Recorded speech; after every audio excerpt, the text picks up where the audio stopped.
Ma'am, shall we start? Yes, now we are live on YouTube, so we can start the program.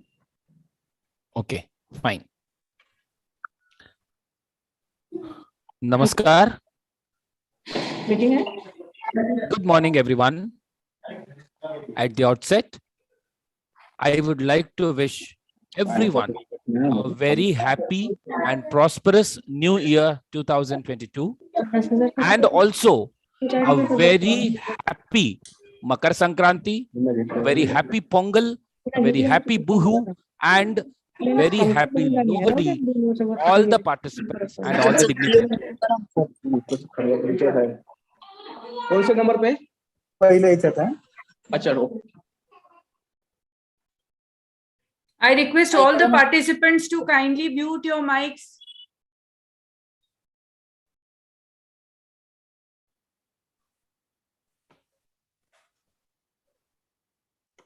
A very happy New Year 2022. Happy Makar Sankranti, happy Pongal, happy Bihu, and happy Lohri to all of you. Our esteemed chief guest, Honorable Vice Chancellor of Rashtrasanta Tukadoji Maharaj, Nagpur University, Dr. Subhash Chaudhary sir. Honorable President of today's function, Advocate Shri Ulhasji Aurangabadkar sir. Respected Principal of R.S. Mundle Dharampet Arts and Commerce College, Dr. Tanuja Nafde ma'am. Today's keynote speaker, Dr. Leena Gahane ma'am.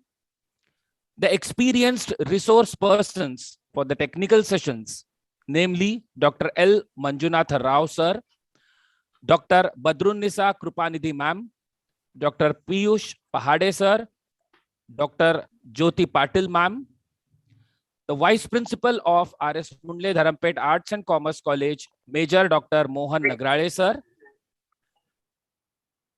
IQAC Coordinator, Dr. Manjushri Sardeshpande madam, SQAC Coordinator, Mr. Ajinkya Deshpande sir, participants from Maharashtra and other states,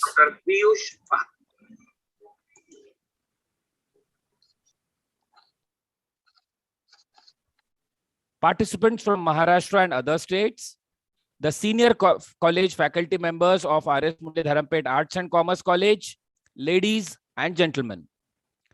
On behalf of the entire organizing team, I, Govindraj Bhatta, the NAAC coordinator of R.S. Mundle Dharampet Arts and Commerce College, extend a very warm and hearty welcome to all the dignitaries and all the participants on this pleasant Thursday morning for this inaugural session of one-day online NAAC-sponsored seminar. Taking the blessings of tea and praying for the universal well-being, let's start with this inaugural session. Ladies and gentlemen, today's seminar, organized by R.S. Mundle Dharampet Arts and Commerce College on quality enhancement and sustenance measures in teaching, learning, and assessment, is a step further towards improvement in the quality of teaching, learning, and evaluation in today's era of competitive education scenario. As we all are from the teaching fraternity, we need to put extra efforts in upgrading the quality in education. Now, as you all know, we have entered the phase of Uttarayana, wherein the brightness of the sun is more. The rays are warmer and the days are becoming longer.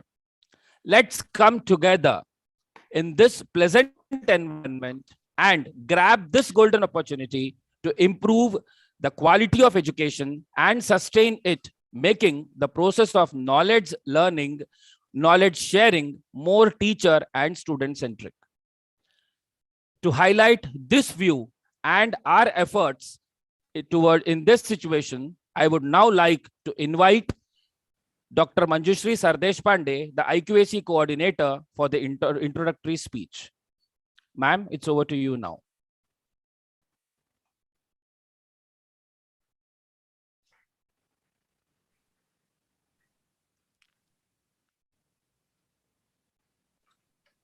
Luminaries present for the NAAC-sponsored National Online Seminar on Quality Enhancement and Sustenance Measures in Teaching, Learning and Assessment.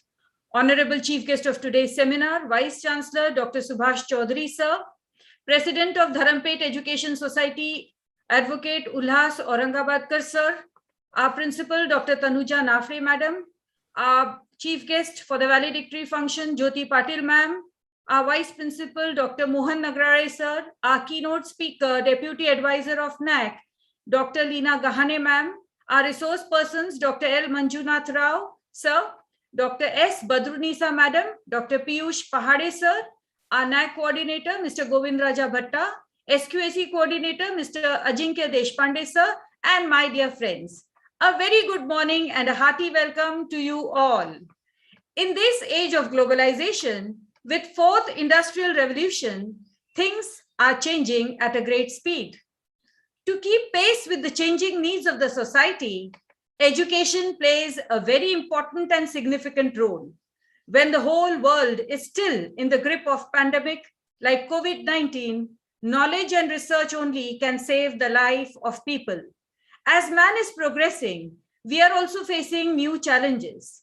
Education is the key to give new insights, new vision to mold a person physically, mentally, and also spiritually. With the ushering of the new education policy, NEP 2020, we expect a total overhauling of the education system. Already, most of the educational aspects have changed their gears to meet the expectations envisaged in the new education policy.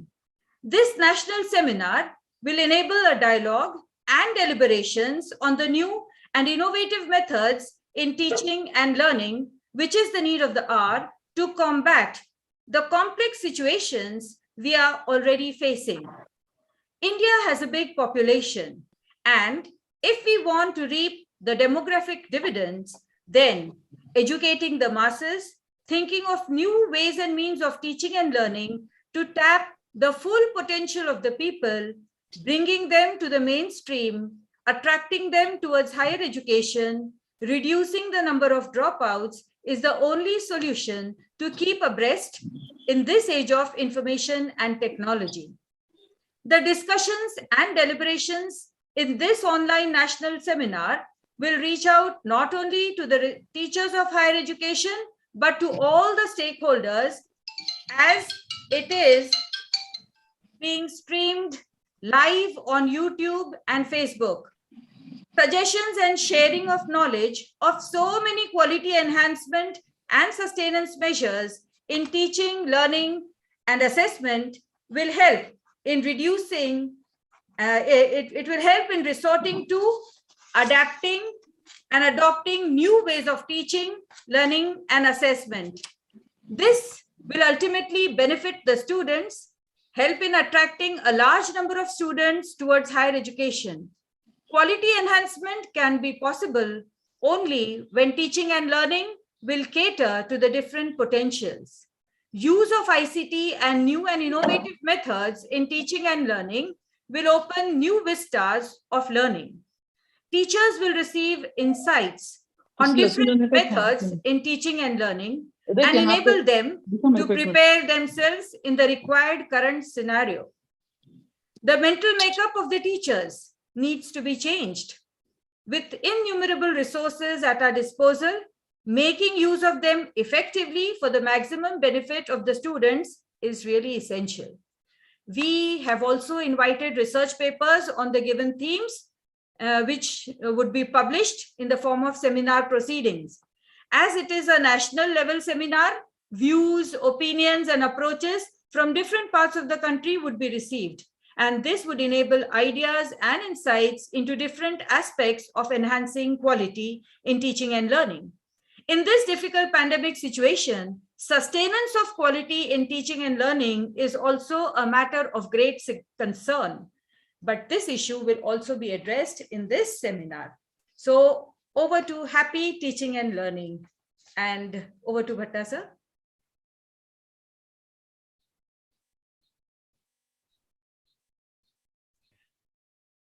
Thank you, Dr. Sardesh Pandey. Thank you for the introductory remarks. After the introductory speech, I would now like to invite our Honorable Principal, Dr. Tanuja Nafde ma'am, for the welcome address. Nafde ma'am, it's over to you now, please. Thank you, Professor. Good morning, one and all. Today's chief guest, Honorable Vice Chancellor, RTMN Nagpur, Dr. Subhash Chaudhary sir, Honorable President of Dharampet Education Society, Solicitor General Ulhaji Aurangabadkar sir, today's guest of honor, Dr. Principal of College Nagpur, Vice Principal Dr. Nagaraj, Convener Dr. Sardesh Pandey, Co-Convener Dr. Bhatta, and SQSC Coordinator Ajinkya Deshpande. All respected eminent resource persons, all other dignitaries, coordinators, faculty colleagues, and in this online seminar, it gives me immense pleasure in welcoming you to this seminar on quality enhancement measures in teaching assessment, sponsored by NAAC, National Assessment Accreditation Council, Bangalore. The seminar has been organized keeping in mind the quality in education, which has become the key word in every sphere of academics, especially in higher education. The teaching faculty today witnesses a great shift in this teaching process. The various themes like teaching and learning methods, assessment, MOOC, blended learning, etc. are aimed at meeting the objectives of National Education Policy 2020. Let me at outset compliment the National Assessment and Accreditation Council for their support, management of R.S. Mundle Dharampet Arts and Commerce College, the organizing team which has been working hard for the success of this day. As all of us know, the higher education scenario in India is under severe pressure to undergo a change so to fulfill the aspirations of nearly 50 crores Indians under the age of 25. This ambition target cannot be achieved without efforts and proper guidance. Thus, the national seminar, its topics are well justified and relevant in today's situation. I wish this seminar all success and would certainly look forward to see the outcomes. I once again greet all those who are attending the seminar virtually. I also compliment the coordinators, conveners, co-coordinators, co-conveners for conducting this program in a befitting manner. Thanks and my best wishes for grand success of the seminar. Jai Hind, Jai Bharat. Thank you. Thank you, Nafde ma'am. Thank you for the wishes. Thank you very much. Ladies and gentlemen, it is a matter of immense pride for us to have in our midst a highly qualified, intelligent, versatile personality as the chief guest at this inaugural session of the online NAAC-sponsored seminar. Ladies and gentlemen, our chief guest today is the Honorable Vice Chancellor of Rashtrasant Tukadoji Maharaj Nagpur University, Nagpur, Dr. Subhash Chaudhary, sir. Welcome, Dr. Chaudhary, sir. A hearty welcome from the team IQAC. I would like to take this opportunity to introduce Dr. Subhash Chaudhary, sir. Dr. Subhash Chaudhary, who is presently the Vice Chancellor of RTM Nagpur University, was the principal of JD College of Engineering and Management before becoming the Vice Chancellor of RTMNU. Dr. Chaudhary, a highly qualified person, holds a bachelor's degree in civil engineering, master's degree in structural engineering, and doctoral degree in civil engineering, apart from MBA from IGNOU with specialization in operations research. Dr. Subhash Chaudhary, sir, has 23 years of teaching experience in engineering and 9.5 years of administrative experience as principal in engineering colleges. Dr. Chaudhary, sir, has one patent awarded in his name in the year 2020 for his detailed work on masonry cement from hydrated lime and fly ash. Dr. Chaudhary has completed 2 research projects, one each in 2008 and 2020. Dr. Subhash Chaudhary, sir, has participated in international conference on recent advances in materials and manufacturing technology in November 2019, organized by BITS Dubai chapter. Dr. Subhash Chaudhary, sir, has 18 research papers published to his credit in various national and international conferences and journals. Dr. Chaudhary has guided 4 students for their doctoral research. Dr. Subhash Chaudhary was the esteemed member of the Board of Studies, member faculty, member of the Draft Direction Committee, head Board of Research and Academic Council in Rashtrasant Tukadoji Maharaj Nagpur University. He was a member of the Academic Council and chairperson of the Ordnance Committee for Dr. Babasaheb Ambedkar Technological University of Maharashtra.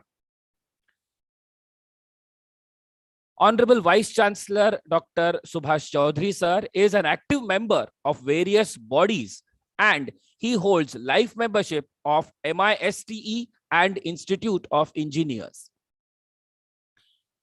Dr. Chaudhary has extraordinary administrative and leadership skills, which is reflected in his contribution towards organizing numerous workshops, seminars, and conferences of international level within India. He has led the efforts to establish the Skill Project-based Training Institute with full grant from the Ministry of Medium, Small and Micro Establishments, New Delhi, MSME, New Delhi. He took effective leadership in setting up the robotic lab E-Yantra with assistance from IIT Bombay.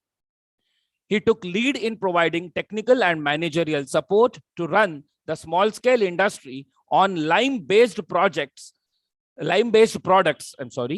under Rural Employment Generation Program of the Government of India.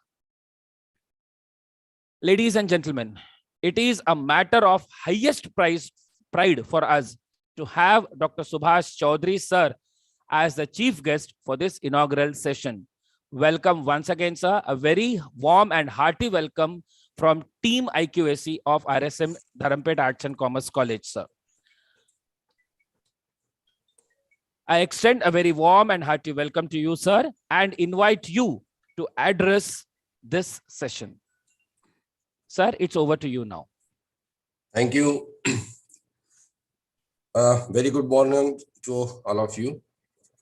President of today's function, Advocate Aurangabad sir, Principal of College, Dr. Tanuja Napade madam, then Principal of Renuka College, Dr. Jyoti Patil, and the audience of this seminar. The topic which has been selected for seminar, that is quality enhancement and sustenance measures for teaching, learning and assessment, is really the need of time. As you know, the education system in India since last decades was repetitive and was obsolete at all as compared to the education system which is required by the industries. And the second thing is only transferring the knowledge, transferring the information to the student from a teacher to the student is not required now, because this is the age of information technology and student can get each and every information or text or theory, notes, everything on the fingertips on his mobile through the internet search. That's why the things which we teachers are giving to the students are not required, because those things are available for the students on their mobile. And that's why the attendance or engagement ratio of the students are day by day decreasing. The current students are the students of modern India, modern technology. And that's why their needs, their expectations from teachers and colleges are totally different. But our old system is still going on and we are not in position to understand their needs. So their needs much more and multidimensional learning, but the system, whether the colleges or universities which are carrying, is not sufficient to satisfy their needs. And that's why the new education policy has come up to include all those needs of the students, need of the industries, need of the society. And looking to that, we teachers, we colleges, our institutions should come up and should get geared up with the new concept of this new education policy. Here, students are of different domain and they are of different interest. And that's why the fixed system of education would not serve the purpose of the student. That's why the tailor-made education system is required, and every student has some skill, inherent skill with them, and to identify those skills and to groom those students in that direction is the present need. And that's why here in this new education policy, or in other words, we may say, the teacher must think about the teaching learning process in such a way that students should get engaged in the education or in the campus so as to apply their knowledge for creating something. And that is the basic need. Here, the evaluation system, assessment system, which we have implemented, is the pen and paper system. And we take once at the end of semester or the end of year. And the student throughout the year may not get engaged for the academic or teaching learning process, because he knows or she knows that putting answer of the question which are asked by the university or by the colleges are sufficient to assess them. And for that, the students never take the efforts to go in detail. Question answer, student knows the answer of the question, but students are not in position to give the basic concept or to explore the basic concept or to create something new. And that's why not only education policy, but every teachers, every institutions and colleges should come up to understand the concept of outcome-based education, because that is the tool to give the input to the student in proper and scientific way. And that's why here, through this session, through this seminar, that part should also be included, that how this teaching learning process should be and how the assessment system should be. And that's why here outcome-based education concepts also plays the important role. And you know very well that in Bloom's taxonomy, there are 6 levels of learnings. And here in the current system, we hardly reach up to the 2nd or 3rd level. And to reach up to the 6th level of the learning, we teachers, we institutions, we colleges should understand and should design the curriculum in such a way that the students should attain the 6th level of learning. And for that, the activity-based learning is very important. And this activity-based learning is not, will not come or will not be in practice or will not be in existence unless and until we prepare some activities, we design some activities so that the student will be engaged to create or to find out the solution through that activity. And that is the basic need of the teacher, to have the depth of knowledge to design the activity. Otherwise, designing the activity is not so simple, because we have to understand that which basic knowledge, which basic concept will be involved in this activity, so that the student can come up with the final solution, final model, or final product. And that is the important thing which we have to study. Otherwise, everything is the theoretical. All these are the concept, enhancement, sustenance, teaching, learning. Simply having the theoretical delivery of these lectures or seminars will not serve the purpose. But there should be one session, there should be some activity for the student, how to create, how to develop the activity-based learning, and how the student will get developed. How to, as second part is very important. Simply giving best teaching learning process is not enough, but assessment and evaluation is very important. Unless and until we design proper assessment and evaluation, all these teaching learning process, advanced teaching learning process will not serve the purpose. It will be endless then. And that's why, to complete the loop of this education system, assessment and evaluation technique or system should be properly developed and should be understood properly first. And that is the current need of every sessions or every seminar and workshop. And a colleges must come with such small things to develop how the activity should be designed, how the mixed mode of the education can be implemented, how the student engagement ratios can be increased through such activities, activity design techniques, assessment techniques, evaluation techniques, rubrics to be formed, continuous evaluation, the rubrics to be designed for continuous assessment. All these are required, and it is these are the parameters, these are the techniques which are necessary to fulfill the today's seminar concept. And I think the college, your college or your organization will come up to supplement this type of concept during this seminar, or the institute may arrange some workshop to run such activity or such concept for the awareness, for training of the teachers. And I congratulate the team for organizing this seminar, and which is really in need, or which is really required.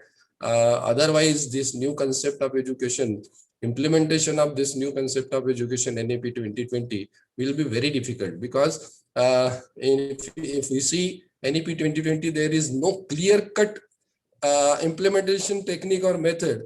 And that's why through this discussion in interaction and through workshop and seminar only, we can come up at the final or conclusive concept to implement in our Nagpur University region. And once again, I congratulate the team for this, for organizing this seminar. And I hope this seminar will be helpful for all participants for their future endeavors. Thank you. Thank you very much. Thank you, Dr. Subhash Chaudhary, sir, Honorable Vice Chancellor of Rashtra Sant Tukadoji Maharaj Nagpur University. Thank you, sir, for the inspiring and motivating speech, and also for guiding the teaching fraternity on improving the quality and its sustenance, and also guiding on activity-based learning and continuous assessment. Thank you very much, sir. Thank you for the words of experience and wisdom. Again, a very heartfelt gratitude to you, sir. Thank you very much, sir. Friends, we are pleased to have with us a dynamic personality, a determined administrator, and a dedicated advocate as the president of today's online NAAC-sponsored seminar. at this inaugural session. Ladies and gentlemen, let me introduce to you today's president of this function, Advocate Shri Ulhasji Aurangabadkar sir. Advocate Ulhasji Aurangabadkar sir is the Assistant Solicitor General of India and also the Honorable President of Dharampet Education Society. He is the main motivator and guide for our institution in all its endeavors. Welcome, Aurangabadkar sir. I now invite our Honorable President, Dr. Aurangabadkar sir, to deliver the presidential address. It's over to you now, sir. Good morning, everybody. Respected Vice Chancellor of Nagpur University, Dr. Chaudhary sir, Principal of my Commerce College, Dr. Tanuja Nafde Madam, Dr. Manjushri Sardesh Pandey, other members of the organizing team of this particular webinar, and the luminaries from the educational field who are a part and parcel of this webinar on a very important subject organized by our college to throw some light and to come to some conclusion in respect of the teaching learning method as well as the evaluation and assessment systems. I congratulate my team, I congratulate my college and the organizers of the particular webinar for having organized a webinar on a very vital and important issue. I will not take more than 5 minutes because I know that everybody has joined or has logged in to hear to the educational luminaries across the length and breadth of the country. Friends, yesterday I was arguing a matter, rather it was a public interest litigation entertained by the Honorable Nagpur Bench of Bombay High Court on the basis of some letters received from the students in the Gadchiroli district. About 2 years back, or rather to be more specific, in 2020, when the entire country was grappled with the pandemic, the education system, not only the education system, the entire country came to a standstill. Then everybody was in dark. Then some modes, some measures, some methods for continuing the education were thought of.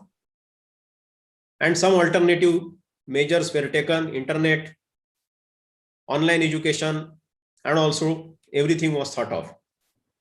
At that particular point of time, some students from Gadchiroli district, they addressed a communication to the Honorable Administrative Judge of the Bombay High Court, contending that although the state states that state is contending that the education through online mode has already commenced, their district or especially their tehsils or their villages are remotely situated and they don't have any sort of connectivity, internet, or even a broadband facility. So what should they do? Should they put their lives at risk to come to Nagpur to have the education? Or what has to be done? This communication was treated by the Honorable High Court as the public interest litigation. The matter has been carried for last 1.5 years. On behalf of Ministry of Telecommunication, friends, I have filed an affidavit. In today's newspapers, you will find the news reports about the availability of net, internet, or even the telephone connections in the Gadchiroli district. Unfortunately, Gadchiroli district, friends, is one of the most backward district in the entire India. It is one of the 7 backward districts. Why this particular thing is required to be placed before you is that when we are thinking of alternate teaching learning methods, friends, I expect you to come out with some solutions to take teaching, to take education to the students. They may be from first standard or they may be up to the post-graduation, who are unable to come to a place, who are unable to leave their places because of some reasons. So something must be evolved, something must be thought of in the education policy, in the process that you are going to undertake in the entire day to day. That how to take the education, how to teach the students who are not techno savvy, who are not provided with the basic amenities such as internet, mobile phones. As the president of Dharampet Education Society, I come across some students in my state board schools where there are 3 students in one family and their father has only one mobile. As everybody is stating that now the days have come that we have to take the education, these methods will be important, online education, sending the videos on WhatsApp, whatever it is. So one will have to think about the education, how the education can be taken to the needy. I have heard of Paravarchi Shala, Bhinti Binya Shala, Pardhi Bedavarchi Shala. So friends, I think that this should be one of the aspects, because I know in the entire day you will be thinking of, you will be discussing of, you will be talking of the education, learning, teaching, learning methods, as well as the systems of evaluation, assessment, etc. But some focus must also be drawn. Some focus must also be on the aspect as to how the education can be taken to the needy persons in the way, in the manner, in the language, in the mode they deem fit, in the mode it is available for them. So I think this should also be one of the focal point in your discussions. I again congratulate the organizers. I thank Dr. Chaudhary for being with us, for making a very important observations. In light of his observations, in light of his guidance, that I am confident that all the participants, the faculties who will be addressing the webinar hereafter will do their best to come to some conclusion. I thank one and all, and again congratulate my team members, my college, my principal, and the coordinators. Thank you very much. Jai Maharashtra. Thank you, sir. Thank you very much for the words you have expressed, for the motivations, and also for presenting your views. Thank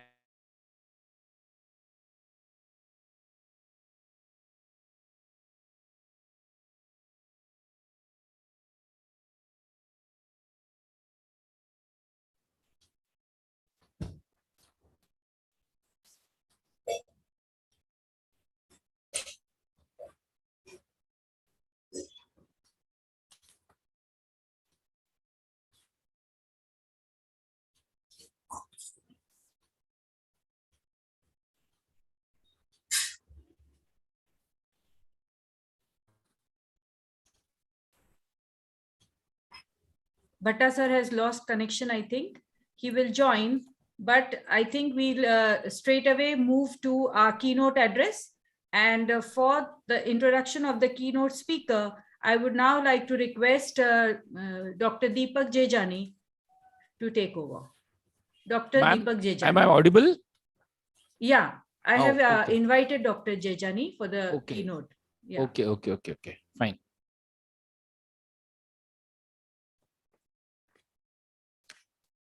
Good morning.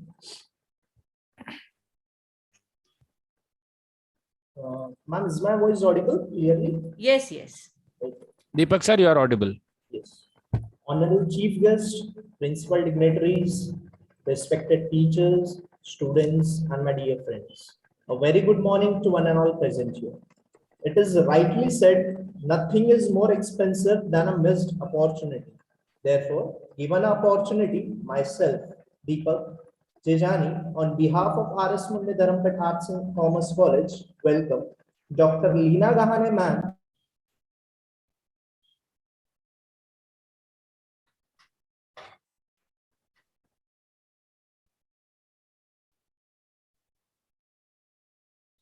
You are not audible, sir.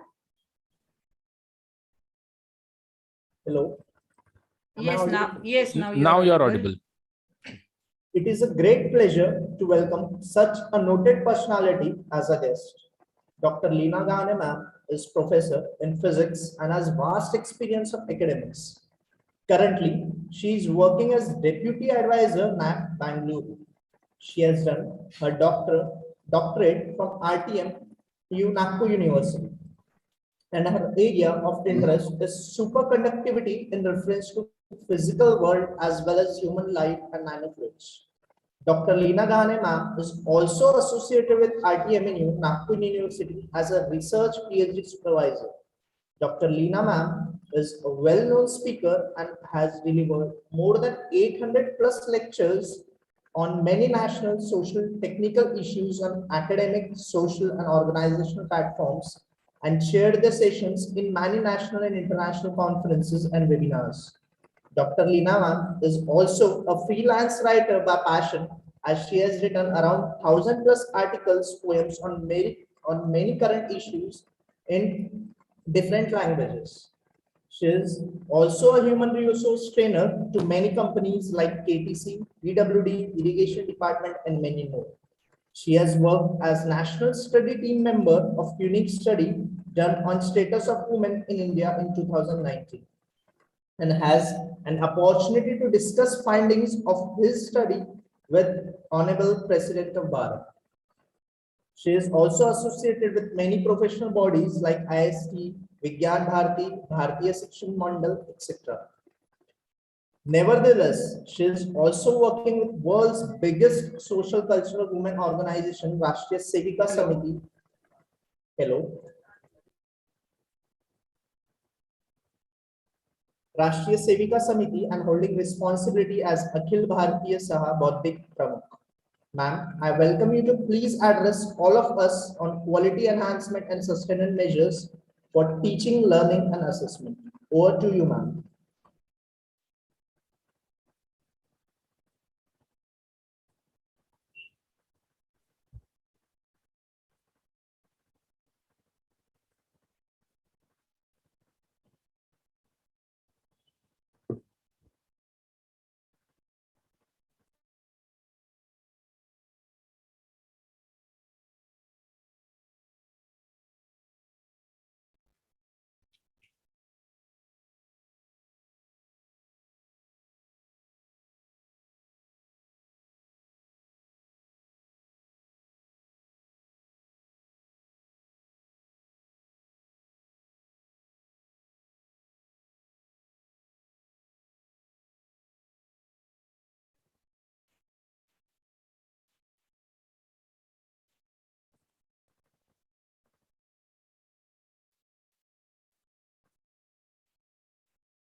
Excuse me, ma'am, your voice is not audible.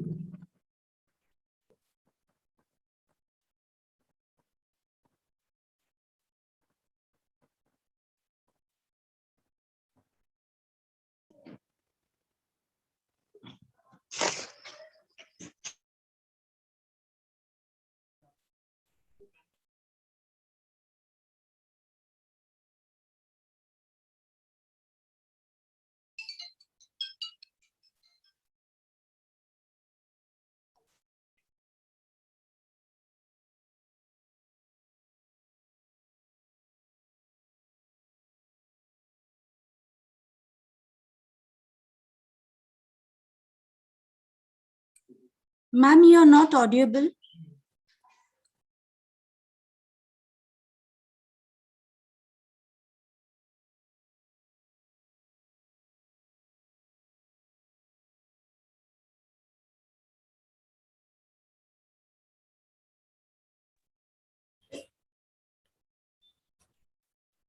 Ma'am, you are not audible. Excuse me, madam. You are not audible, madam.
Hello.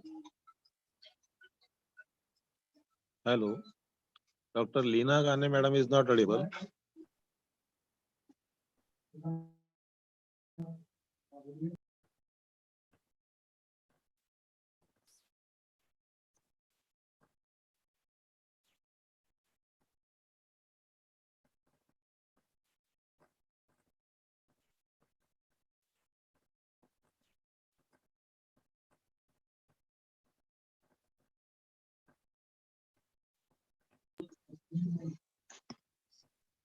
Hello.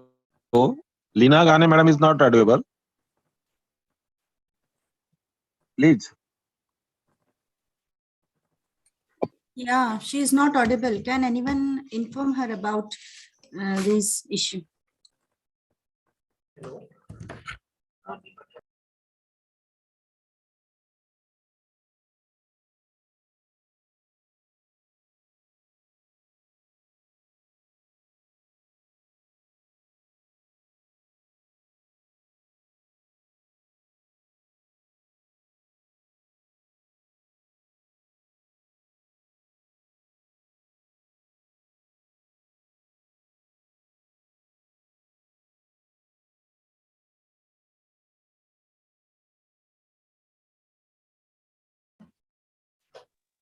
Deshpande madam, please solve the issue.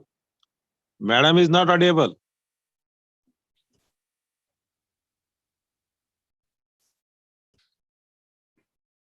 लवकर बंद करा, मला on करायचंय. जायचंय का खाली? एक second थांबून का.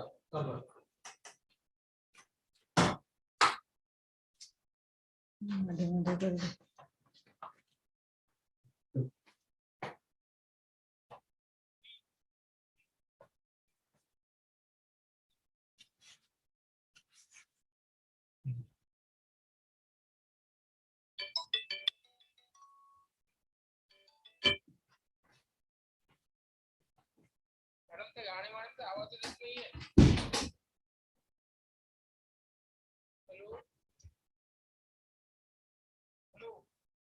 एक minute. Okay okay.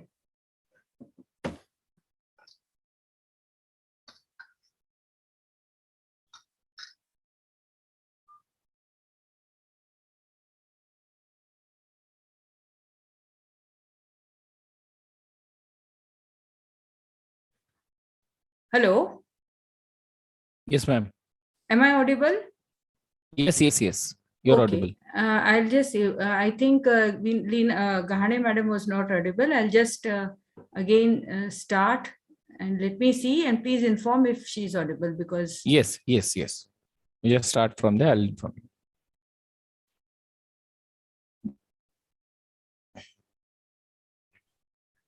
Is she audible now? No, ma'am.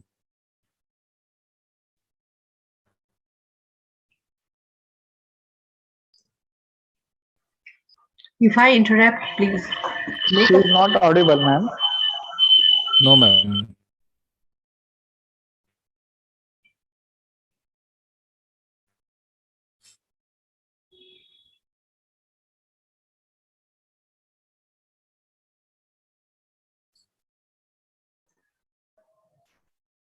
Please make a call to her. Please call her. She doesn't means realize that she is not audible. So please make a call.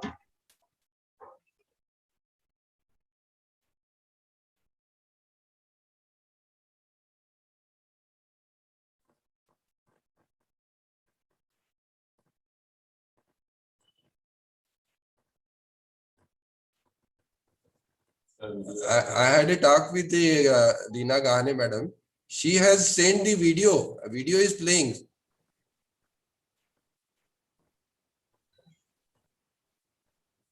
Deshpande madam, आपला mic बंद है. You're muted, yes. Please unmute your mic, Manjushri ma'am. So Deshpande madam, unmute yourself. Actually, at my end, she's audible. That's why I'm not able to because I can hear the video also and audio also. So that's why. Hello.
Deshpande madam, Gahane मॅडमचा आवाज काहीच येत नाही आहे. त्यांची What we PPT can do सुरू is, आहे. what we can do is, we'll just clear the issue because I can hear her. The participants are not able to hear. If Manjunath Rao sir is available, we can take his session. Until that, I'll sort things out with Gahane ma'am's video. Okay. So, Dr. Manjunath Rao, are you available? Manjunath Rao sir, I was able to see him. Hello. Manjushri madam, Yes, sometimes the controls are in our hands. Try those controls, no? You must have accidentally locked her voice. No, Try those. just a moment. Just try those. Sometimes the Zoom, who operates the Zoom, accidentally locks participants or speakers. No, but other participants and everybody is audible. No. On that particular, if that arrow is there, cursor is there, it sometimes gets locked. Just try that. Okay. No.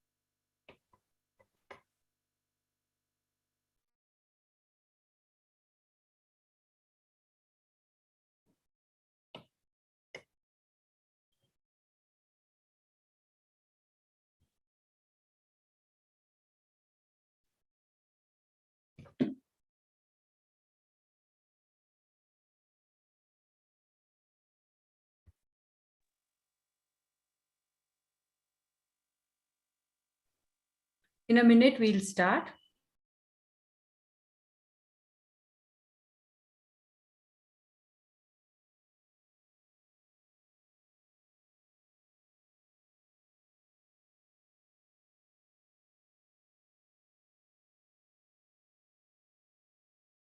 Yoga म्हणजे मग ते वेगवेगळे आसनं बिसनं असं पाहिजे का आपल्याला? नाही, योगात आता हे आहे, हे तर योग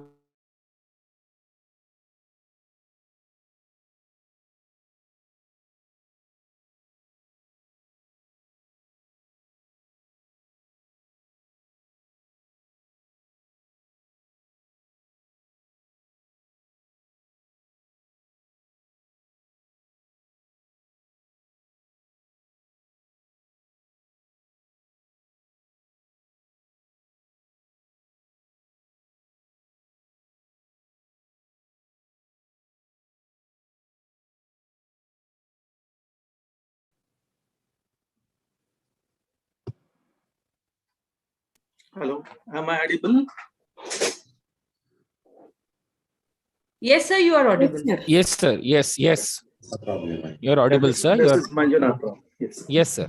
I would, Govind Bhatta, sir, please Yes, ma'am. ask, I think, Jagruti Mayur Pandey, Jalwania, ma'am, sir. yeah, to introduce.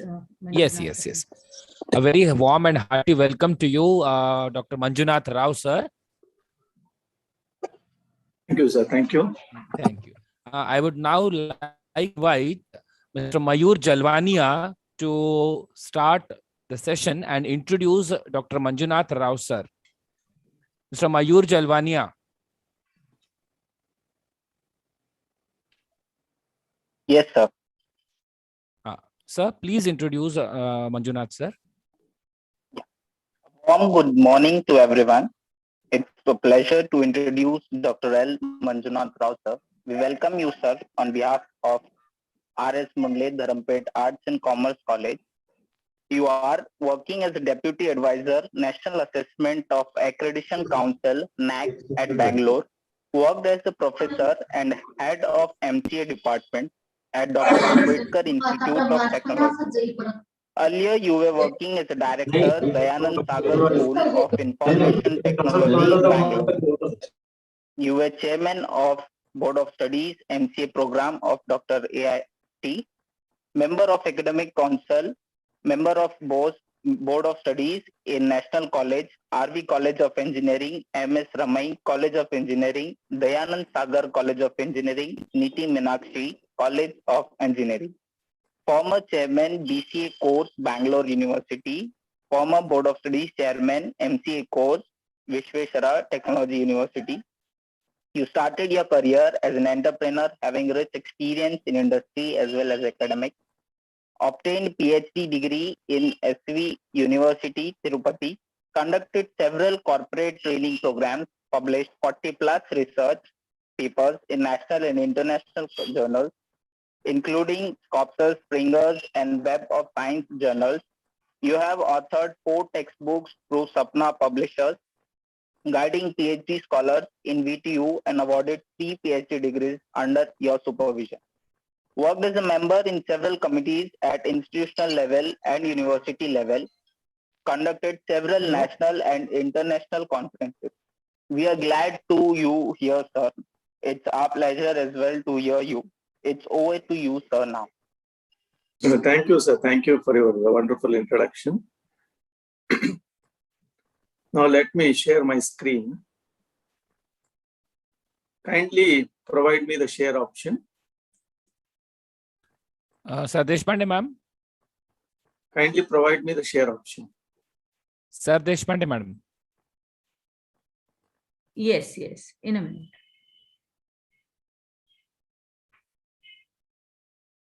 Manjunath Rao, sir, tamage tumbu hurdayada swagata, sir. Thank you, sir. Thank you so much. Thank you. Thank you. Thank you.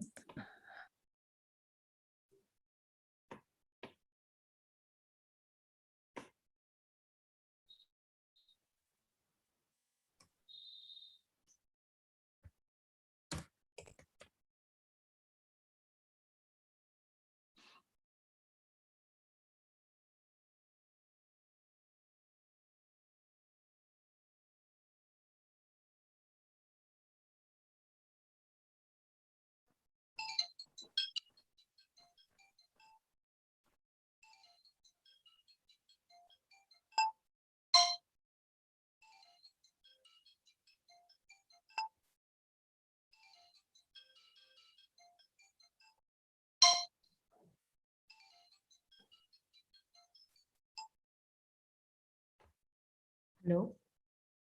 Yeah, it has come, madam. It has come. Huh?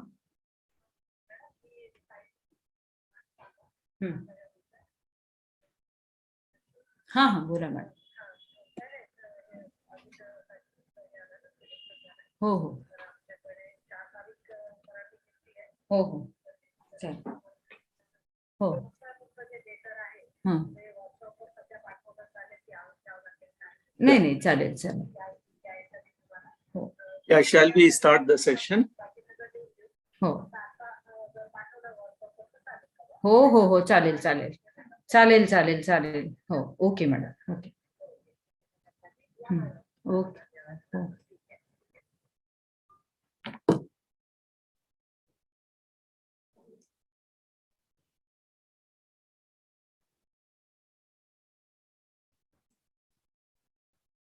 Yeah.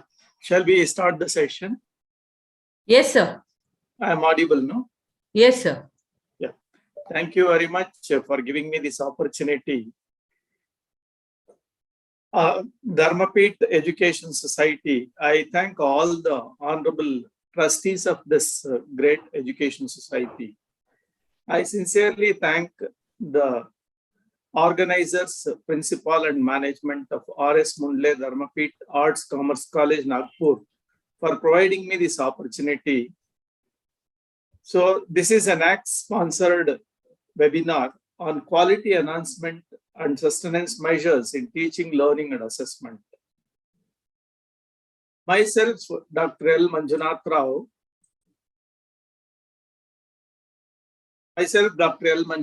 Working as a Deputy Advisor, National Assessment and Accreditation Council, Bangalore.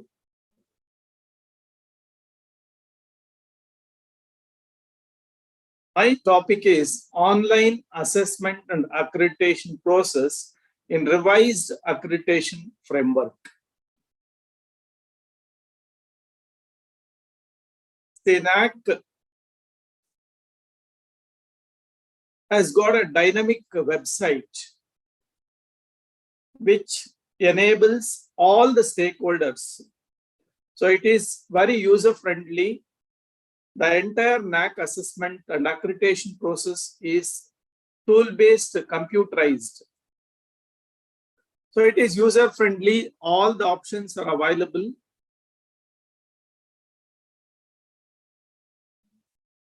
The NAAC online assessment and accreditation process is very, very simple. I will explain you each and every step in detail. The vision of the NAAC is to make quality the defining element of higher education in India through a combination of self and external quality evaluation, promotion, and sustenance initiatives. The vision of NAAC is, so each one of us should maintain a quality in each and every aspect of teaching, learning process and the education systems. Mission of NAAC to arrange for periodic assessment and accreditation of institutions of higher education or units thereof or specific academic programs or projects. To stimulate the academic environment for promotion of quality of teaching, learning and research in higher education institutions. To encourage self-evaluation, every institution must do the self-evaluation. Accountability, every employee of the institution should have the accountability, autonomy, and innovations in higher education. To undertake quality-related research studies, consultancy, and training programs.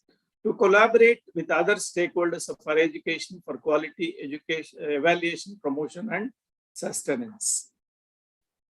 5 core values of NAAC.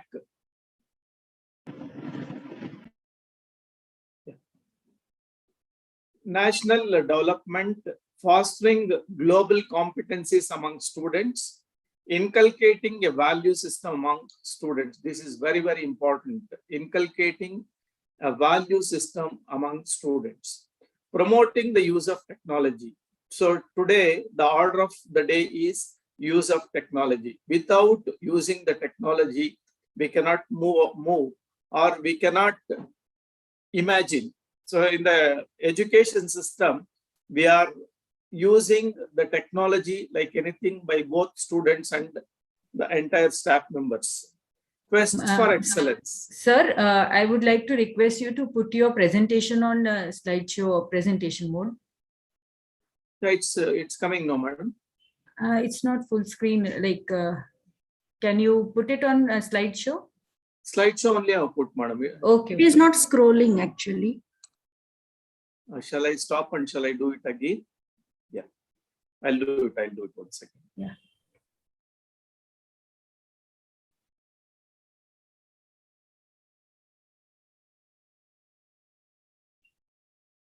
Participants, is it visible?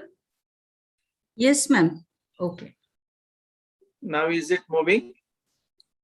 Yes. It is moving now, madam. Yeah. See, the first, we can see the first screen. Are you on the first screen? No. Actually, I am moving it. No, then it's not moving. Able to see It's them. not moving. Here it is moving. Okay, I'll stop share again. I'll share it.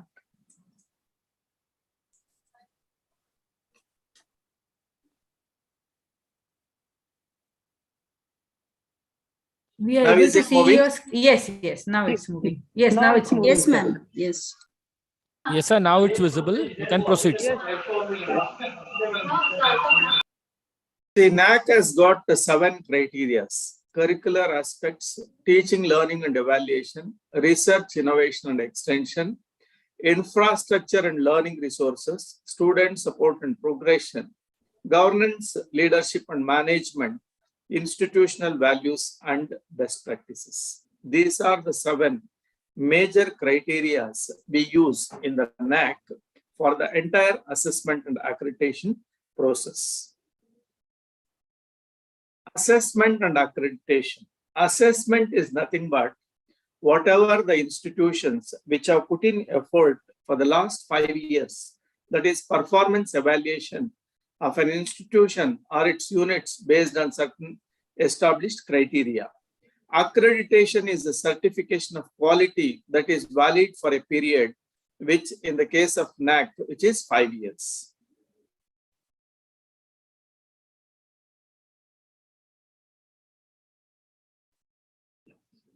Ladder to reach the goal.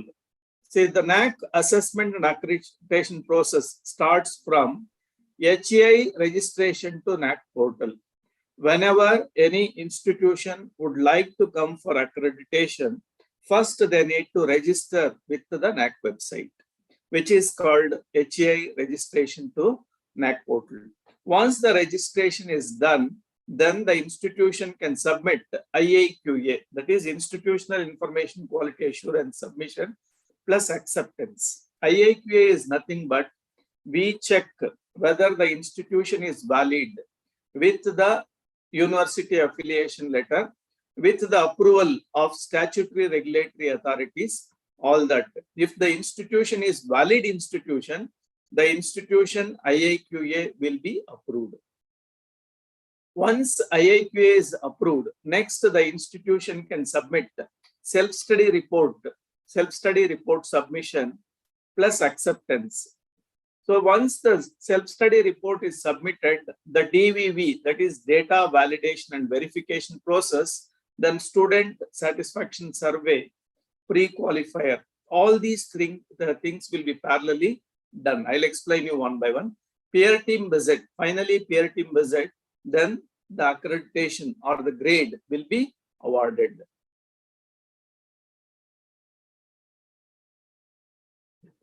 Next, timeline.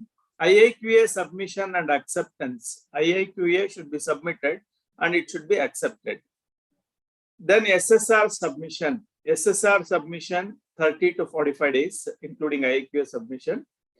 Then DVV process and SSS, that is student satisfaction survey, that should be within 15 days.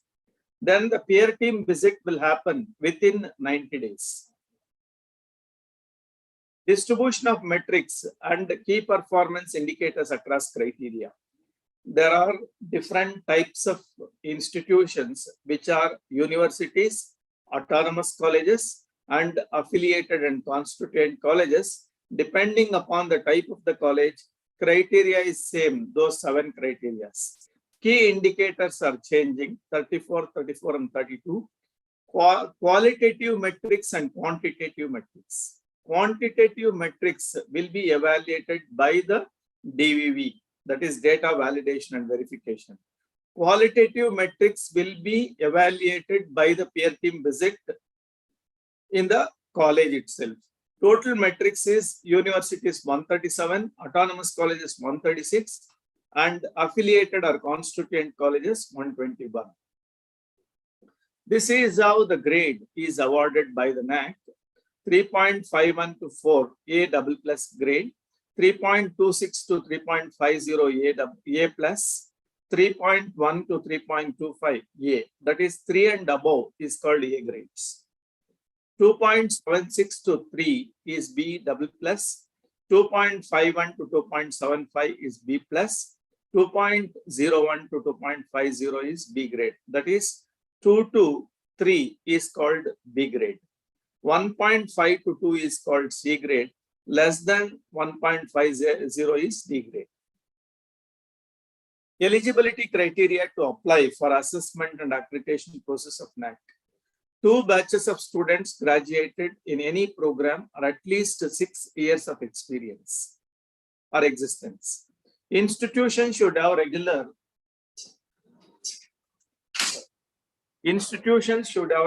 students enrolled into the full-time teaching and research programs offered on the campus.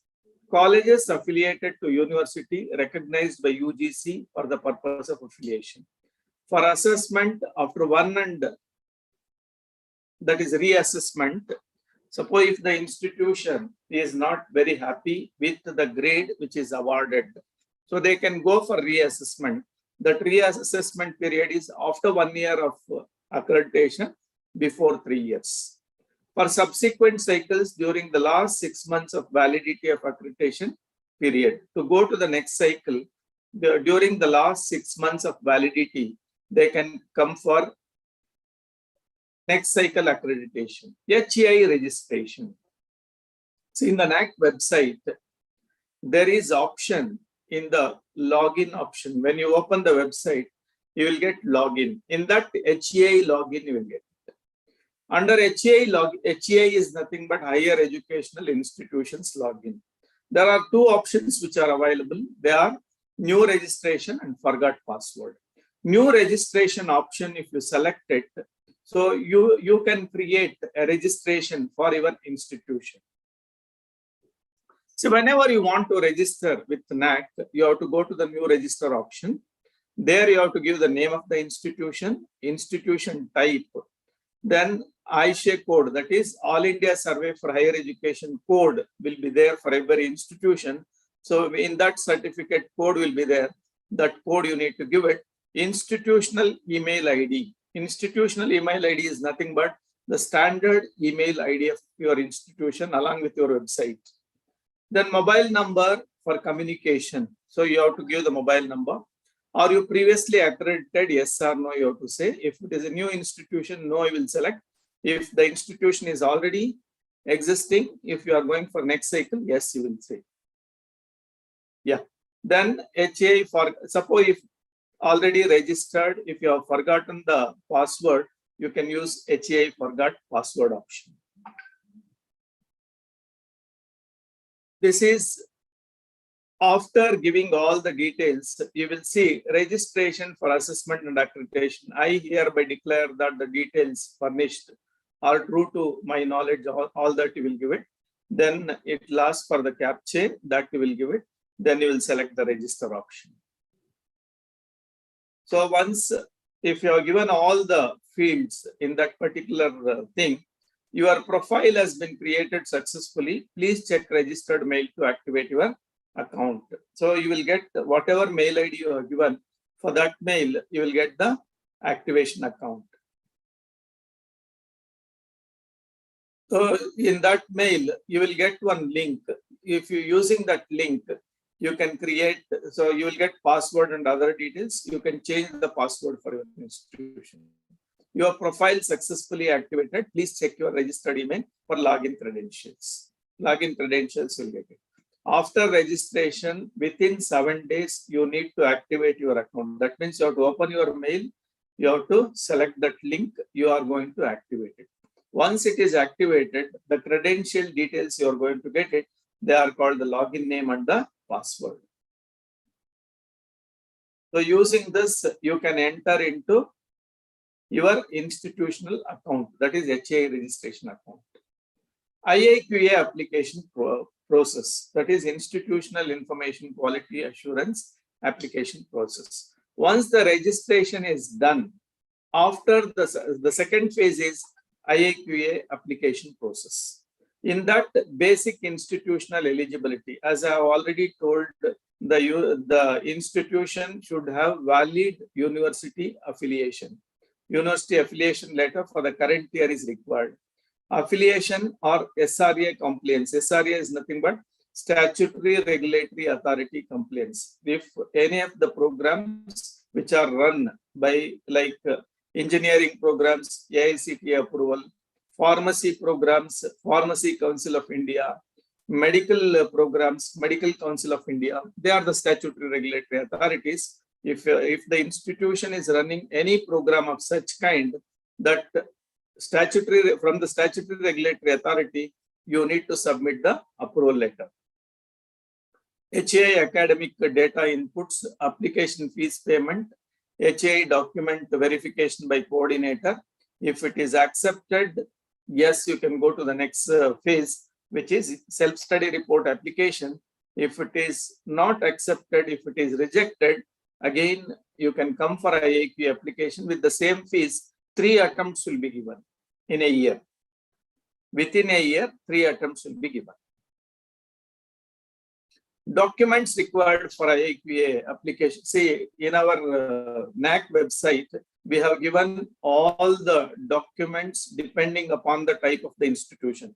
If your institution is autonomous institution, see, there are 2 documents. One is manual, the other one is standard operating procedures. So these 2 things, if you refer it, you will get all the details in that. Standard operating procedures, that is SOP, and the manual. Depending upon the type of the institution, you need to download these 2 documents. Using them only, you can start the assessment and accreditation process. Then here in the, see, once if you enter into the IAQA application, yeah, in that you will get different details. Prepare IAQA, make payment, submit IAQA. You need to provide all the details here for the IAQA application. Once the registration is done, you can open an IAQA application. You can fill all the data in the IAQA application. In that, basic eligibility, affiliation compliance, profile information, academic information, quality information, all these details, all these options are provided in the IAQA application. Once if you do the institution registration, you will get IAQA application. In that, you will know one by one what are all the options which are available in the IAQA application. You need to fill all the data. You have to submit all the supporting documents. Then the IAQA will be approved.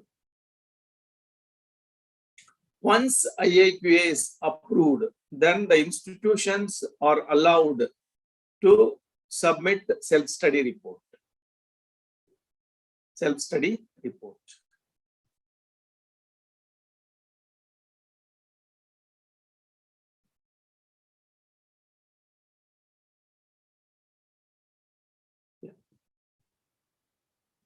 See, once after giving all the details, it will go to the fees payment.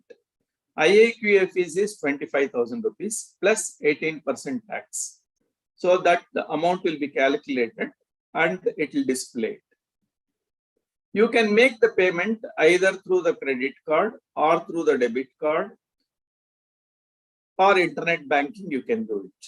So if you give all these options, payment is done. So that means, well, first you have done the registration. Second is IAQA application you have submitted. by paying the prescribed fees. So that means 2 stages are over. If these 2 stages are over, the next stage is submission of self-study report. Yeah, you will get the message, IAQA submitted, which date and all that. Details of various data required for filling up online format of the self-study report. See, self-study report is very, very important. This is the document you are going to submit it for the assessment and accreditation process that contains different options. The executive summary, profile of the institution, extended profile of the institution, quality indicator framework, data templates, documents, quantitative metrics, and optional metrics. See, there are 2 types of metrics here, quantitative metrics and qualitative metrics. Quantitative metrics are nothing but the numbers that you are going to provide it. Qualitative metrics are nothing but whatever the process which is being practiced in the institution. So for that process, you will be submitting it. Metrics will be evaluated by the peer team visit. Quantity metrics will be evaluated by the data validation and verification team, that is DVV team.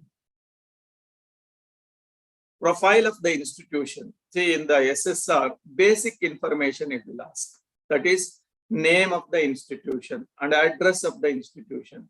For communication, contact details of the principal or director, vice principal, IQAC coordinator, all this. Status of the application, affiliated college, constituent college, autonomous college, whatever it is. Then academic information, details of programs offered by the institution. See, in every institution, many programs are offered, like BCom is a program, BCA is a program. In arts, there will be many combinations, like geography, history, economics is one program. Then statistics, economics, accountancy may be another program. So each branch is called one program. So while filling the IAQ application and SSR application, you need to give the programs very clearly and legibly. Position details of faculty and staff in the institution, including non-teaching staff, technical staff. You have to provide all the staff details carefully. Then qualification details of the teaching staff. Details of students enrolled in the institution, that is admission details. Location details, etc. Details of AQARs submitted. If it is for re-accreditation, that is for higher cycles, the institution has to submit 4 AQARs, 4 previous year AQARs. Extended profile of affiliated colleges, program, students, academic institution. That is program, number of courses offered by the institution, number of programs offered year-wise last 5 years, number of students year-wise during the last 5 years. That means admission every year, like 5 years data. Number of programs offered year-wise for last 5 years. How many programs are offered? Not subjects. Programs are not subject. Here, courses are called subjects. Number of students year-wise during the last 5 years. Number of seats earmarked for a reserved category, all that. Number of outgoing or final year students year-wise during the last 5 years. Number of full-time teachers year-wise during the last 5 years. Number of sanctioned courses year-wise during the last 5 years. Total number of classrooms and seminar halls. This you need to give it along with the geotagged photos. Total expenditure including salary year-wise during the last 5 years. Number of computers. For this computer, you may submit computer bills, stock register, and all that. So those documents while submitting, it should not exceed 5 MB of data. Quality indicator framework. So after giving all the details, criteria-wise quality indicator frameworks will give it. That is curricular aspects, teaching, learning, and evaluation, research, innovation, and extension, all that. Under each criteria, few key indicators are identified. They are called the metrics. When you open the self-study report, you will have three information, that is basic information, academic information, evaluation report of the departments. So basic information, you will provide all that, like name of the college, address, city, state, and all this. So this is how you see the application. Executive summary, in that introduction about the college, vision of the college, mission of the college, strength, weakness, opportunity, and challenges. You need to give strength of the institution, weakness, opportunity, and challenges. Criteria wise summary on each criteria, like curricular aspects and all that, you need to give the summary of each criteria for your institution. Basic information, as I have told you, name, address, city, state, pin code, website of the college, all these details you are going to provide it. Academic information is nothing but program level, UG or PG, name of the program, duration in months, entry qualification, all these details you are going to provide it. They are called academic information. Teaching faculty, male, female, others, total, how many professors are there, how many associate professors, assistant professors, even in the non-teaching staff, male, female, others, total, all that. Evaluative report of the departments. For every department, you have to give the evaluative report of the department, like name of the college, name of the department. The department may contain one or many programs, like commerce and management department. Under that, you may have BCom, you may have BBA, BBM, MBA, MCom, all that. So department-wise evaluative report you have to give it. Year of establishment of the department, name of the programs offered. If you are offering more than one program, all the details can be given here. Number of programs offered year-wise, last 5 years. How many students, like year-wise, 19, 20, 18, 19, 17, 18, 16, 17, 15, 16, all this. Number of courses in all the programs. Courses are nothing but subjects. How many subjects you are offering. For these subjects, you can provide the syllabus matrix. That syllabus matrix may contain the name of the program and all the subjects, credit details, and all that will be there. Number of full-time teachers year-wise during the last 5 years. How many teachers are there in the institution for last 5 years, depending upon the accreditation.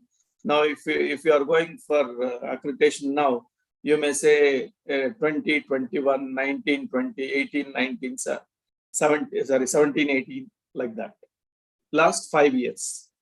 NAAC, we require 5 years of data. Institution details, number of eligible applications received for admissions. So just to know the demand of the institution and to know the brand image of the institution. Number of seats earmarked for reservations.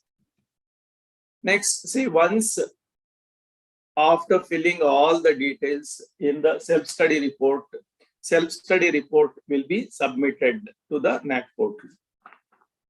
Excuse me. Now we have completed 3 steps. One is institution registration. Second is IIQA application and getting that application approved. Third step is self-study report.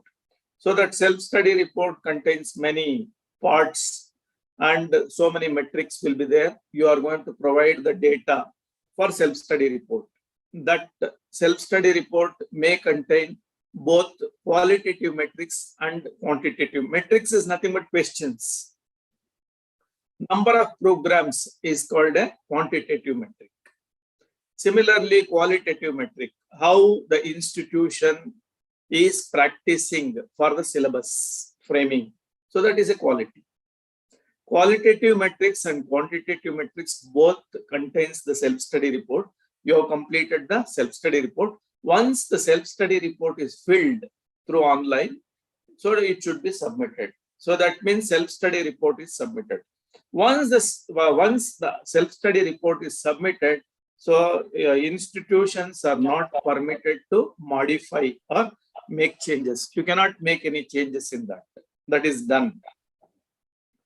Before submitting itself, you can review the self-study within the timeline. 30 days timeline will be there. Within that only, you can verify any number of times. But before starting the NAAC assessment and accreditation process, your self-study report should be ready. Then only you can start doing the assessment and accreditation process. Once the self-study report is submitted, the next process is data validation verification process. This is very, very important, DVV process. See, 70% is quantitative questions. 30% is qualitative questions. So that means if it is 100 marks, 70 marks is for quantitative, 30 marks is for qualitative. See, now 1000 is the marks, 300 marks for qualitative, 700 is for the quantitative metrics. This quantitative metrics will be verified by the DVV partners. They are the professional external agency.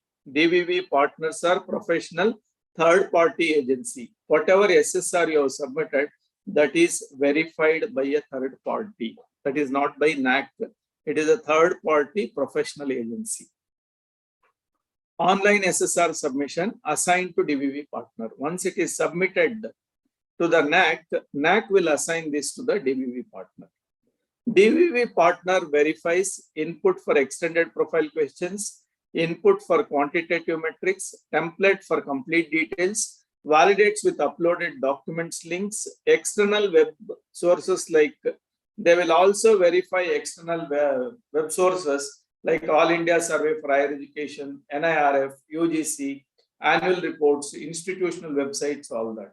See, one thing, whenever you come for NAAC assessment and accreditation process, your website should be very, very clear. In the website itself, you should provide the list of programs, list of courses, list of faculty, all that. You have to provide one option called NAAC. In that, you have to provide different options like IQAC, self-study report. So those options you should provide it, because during the DVV process, whatever document you have submitted, whatever documents you have uploaded, only that is verified by the DVV partners. If anything is not available in that application, they may also see your college website. All the data should be available in the college website without creating any passwords for that.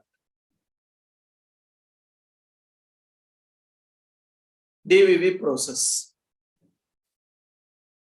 So if there is any clarification, they will ask you the clarification. If you can provide the clarification, all this process will happen within 15 days. Pre-qualifier, if the institution gets 30% system generated score, that means after submitting the self-study report, DVV partners will verify all your documents. If the institution obtains 30% during the process itself, it is passed.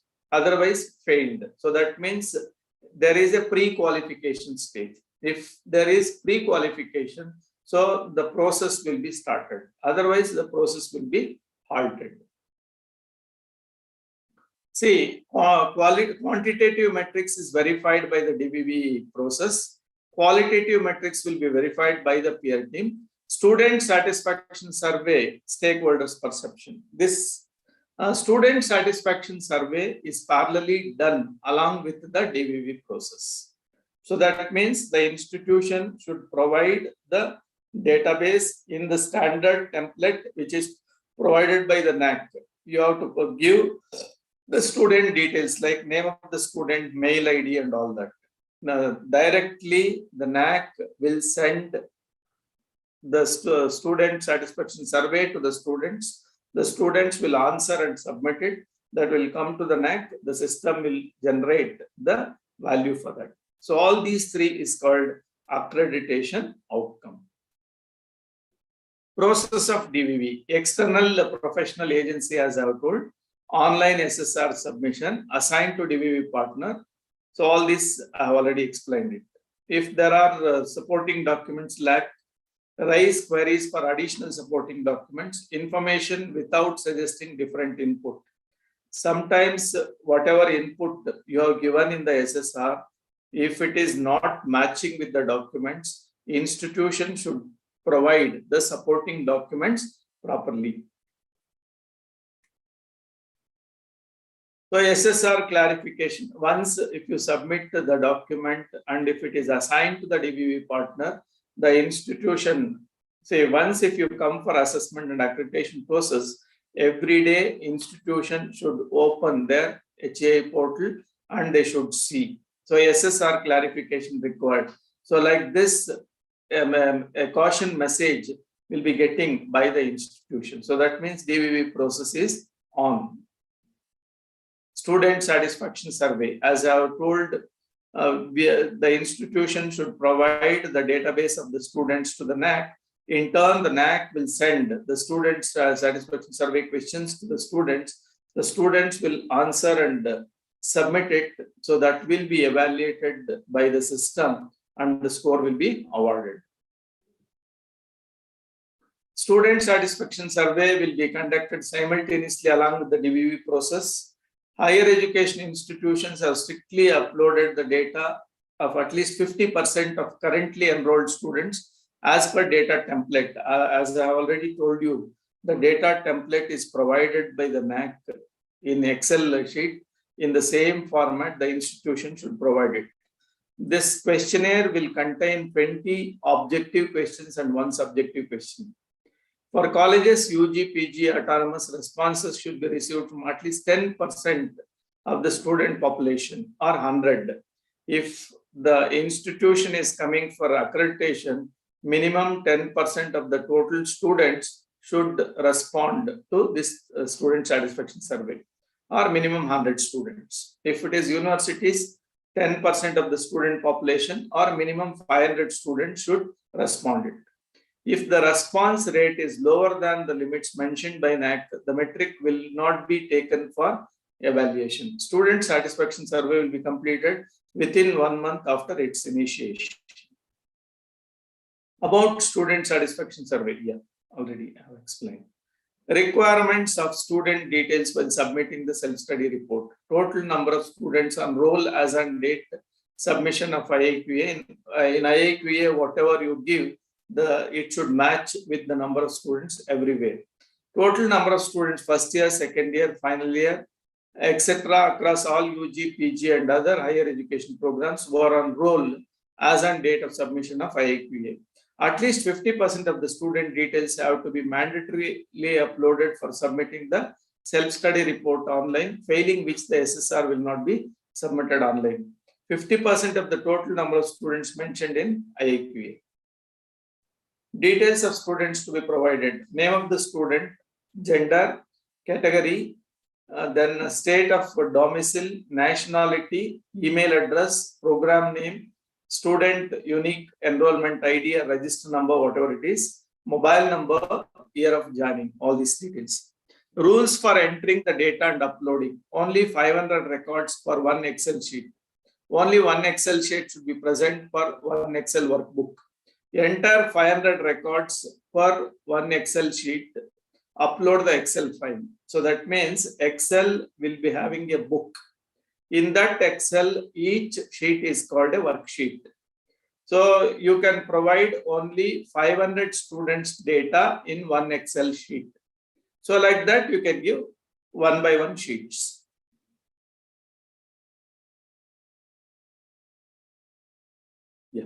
Procedure of the survey. Survey will be initiated after the SSR submission, conducted simultaneously with the DVV process.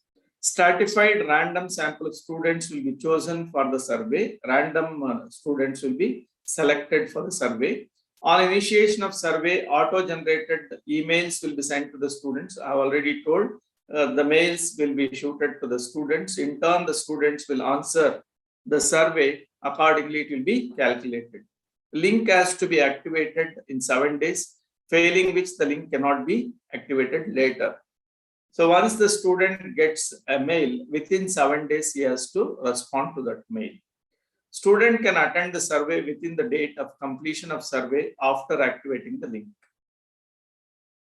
Minimum target I have already told, analysis of the survey. Yeah. Timelines and results of the survey. Time period for initial attempt of survey is 10 days.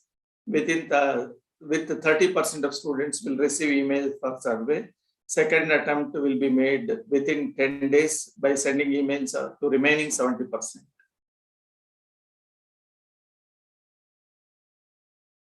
Points to be remembered during the survey period. A poster regarding student, this is very, very important, because whenever a survey is initiated, a survey which is going on, so we must create an awareness or a promotion among students. For that, a poster regarding the student satisfaction survey has to be displayed on the notice board of institution and also on institutional website to create awareness to students and stakeholders. Poster available on NAAC website regarding the student satisfaction survey. A beautiful poster which is available in the NAAC website. You can make use of that, and that can be displayed everywhere. You can take a poster printout and you can display it. Creating awareness on NAAC student satisfaction survey to all the students. Translation of student satisfaction questionnaire in local language. Suppose if the students cannot understand or follow English, you can translate into the local language and you can tell them what is first question, what is second question, all that. Creating awareness and encourage students on usage of email. So you must create an awareness that every student should have a mail. Preferably Gmail is better. Suggesting all students to check their emails regularly once the SSR is submitted. Monitoring the status of student satisfaction survey, percentage of student attended the survey. Students should not influenced with respect to responses given to questions in the survey. Ensure to improve further. Online reports to be created. Peer team report, peer review, scope sheet. See now, first step is institution registration. Second step is IAQA application. Third is self-study report. Once the self-study report is submitted, after that, the DVV partners will evaluate your report only for the quantitative metrics. That is, questions which are for numbers, like number of students, number of classrooms, all that. That is evaluated by the DVV partners. Parallelly, student satisfaction survey has been conducted and it is evaluated. Next step is peer team visit. Peer team visit. If the institution is pre-qualified, once the institution is pre-qualified, so the institution will be allowed to pay the 50% fees of self-study report for SSR submission and for logistics. Once the payment is done, so peer team visit will initiate or start. The peer team report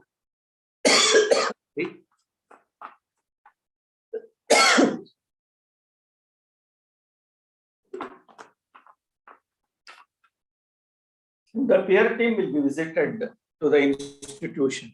If it is a college, 3-member committee.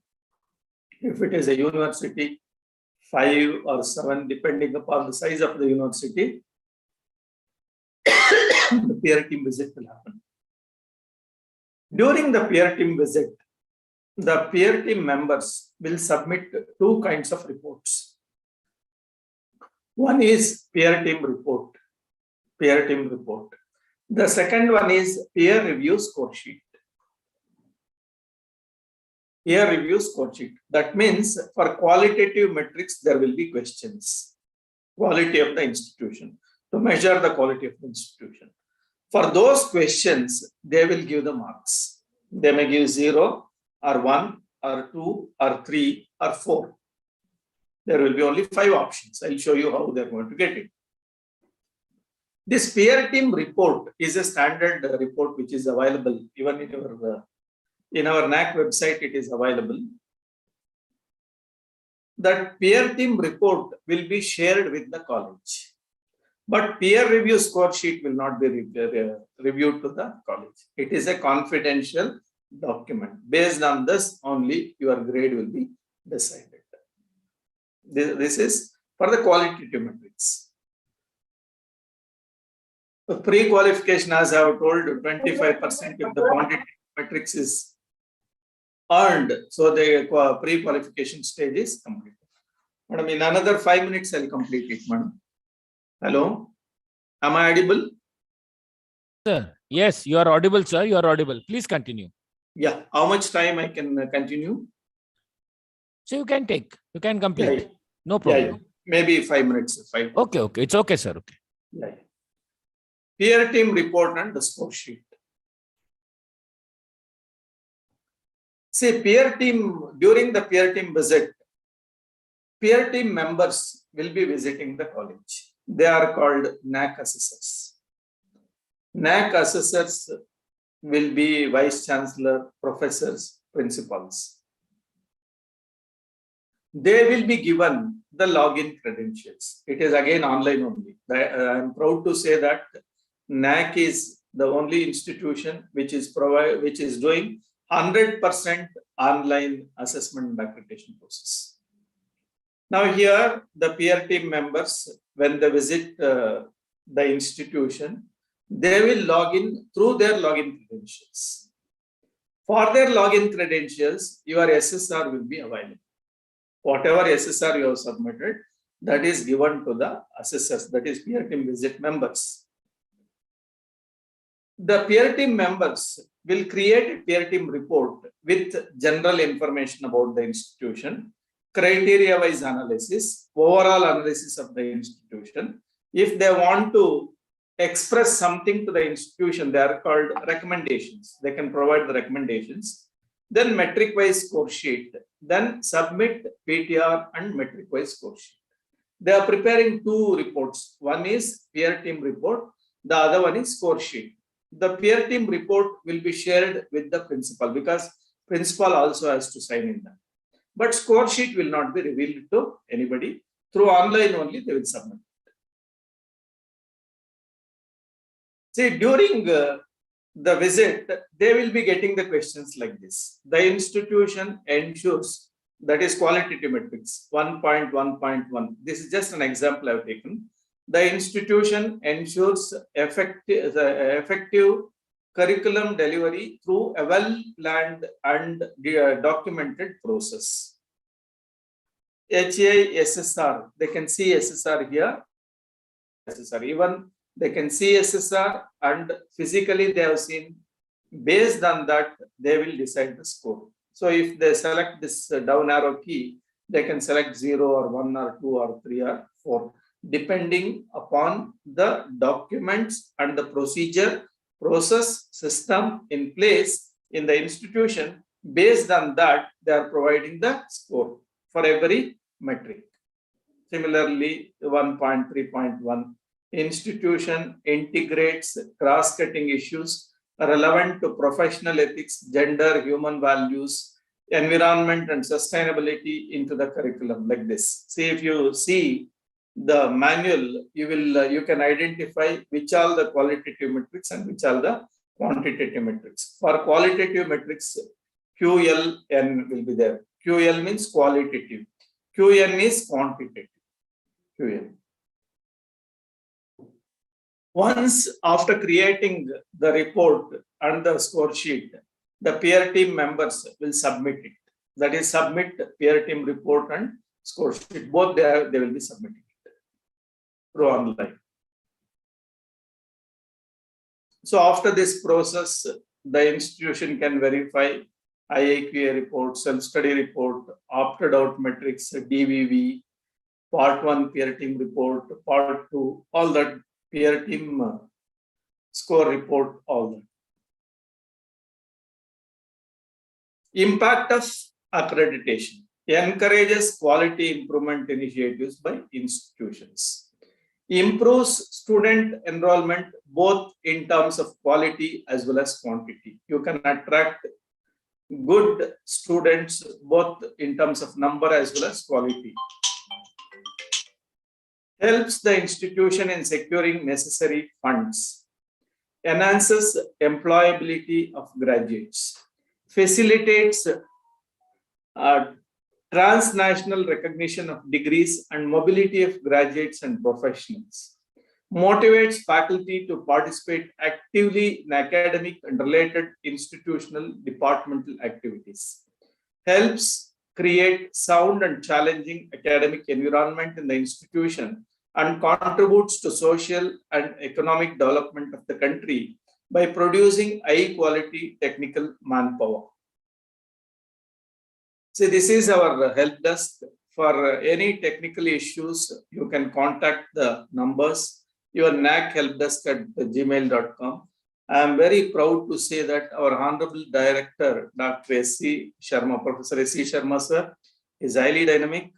I am proud to say that one of the best government departments in India, NAAC, immediately we respond to your query, maximum 5 days.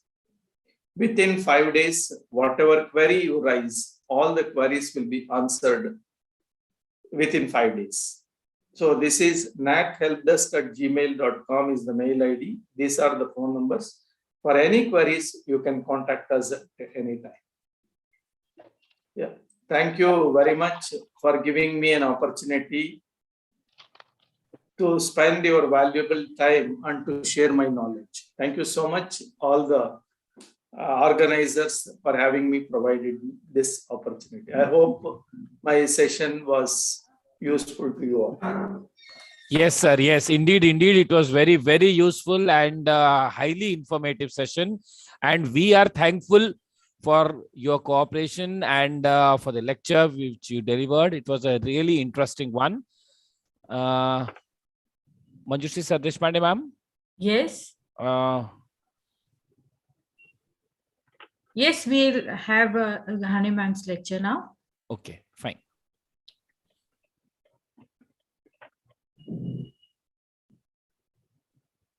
Thank you, sir. That lecture was really very insightful and very informative. And it is, yes, we all right now are submitting our AQARs and all those things. And some of us are also submitting our SSRs. So I think this was a very informative and very useful lecture. Thank you, sir, for going in details. And thank you very much, madam. Anytime anybody is having any doubt, they can call us. Yes, we are here to support. Yes, thank you so much, sir. Sir, tumba ಧನ್ಯವಾದಗಳು. Thank you, sir. Tamabu. Thank you, sir. Thank you very much. Welcome, sir. Okay.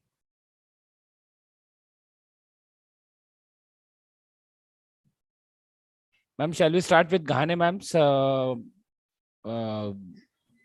session? Yes. Okay, fine.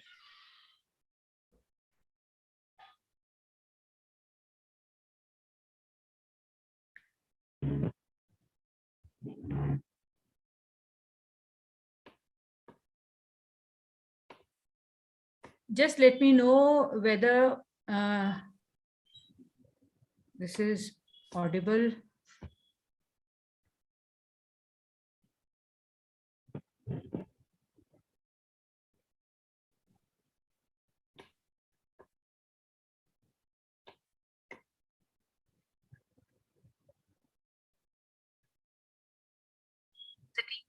The management of R.S. Mundle Arts Commerce College. Yes. Is she audible? Yes, ma'am. Yes, she's audible. She's audible now. My good friend, Dr. Ssr Deshpande madam, Govindraj Bhatta sir, Ajinkya Deshpande ji, my colleague from NAAC, Professor Manjunath Rao ji, and all other dear participants who have joined this webinar in online mode. I'm here to discuss measures in teaching, learning, and assessment. Now, whenever we talk of what is the role of an education to any nation, then education is a prime mover of a society and pillar of national development. The main focus, or what you can say, the aim of an education is for appropriate focus on the development of the humans. It is actually a process, and its basis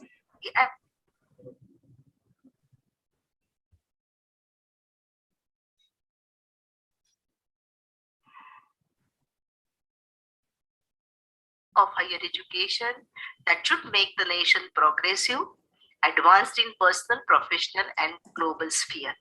So the main focus of the education should be man building, character building, and this process, it should involve that the human should be ready to work in all domains, all aspects of life. By that, nation can get progressed.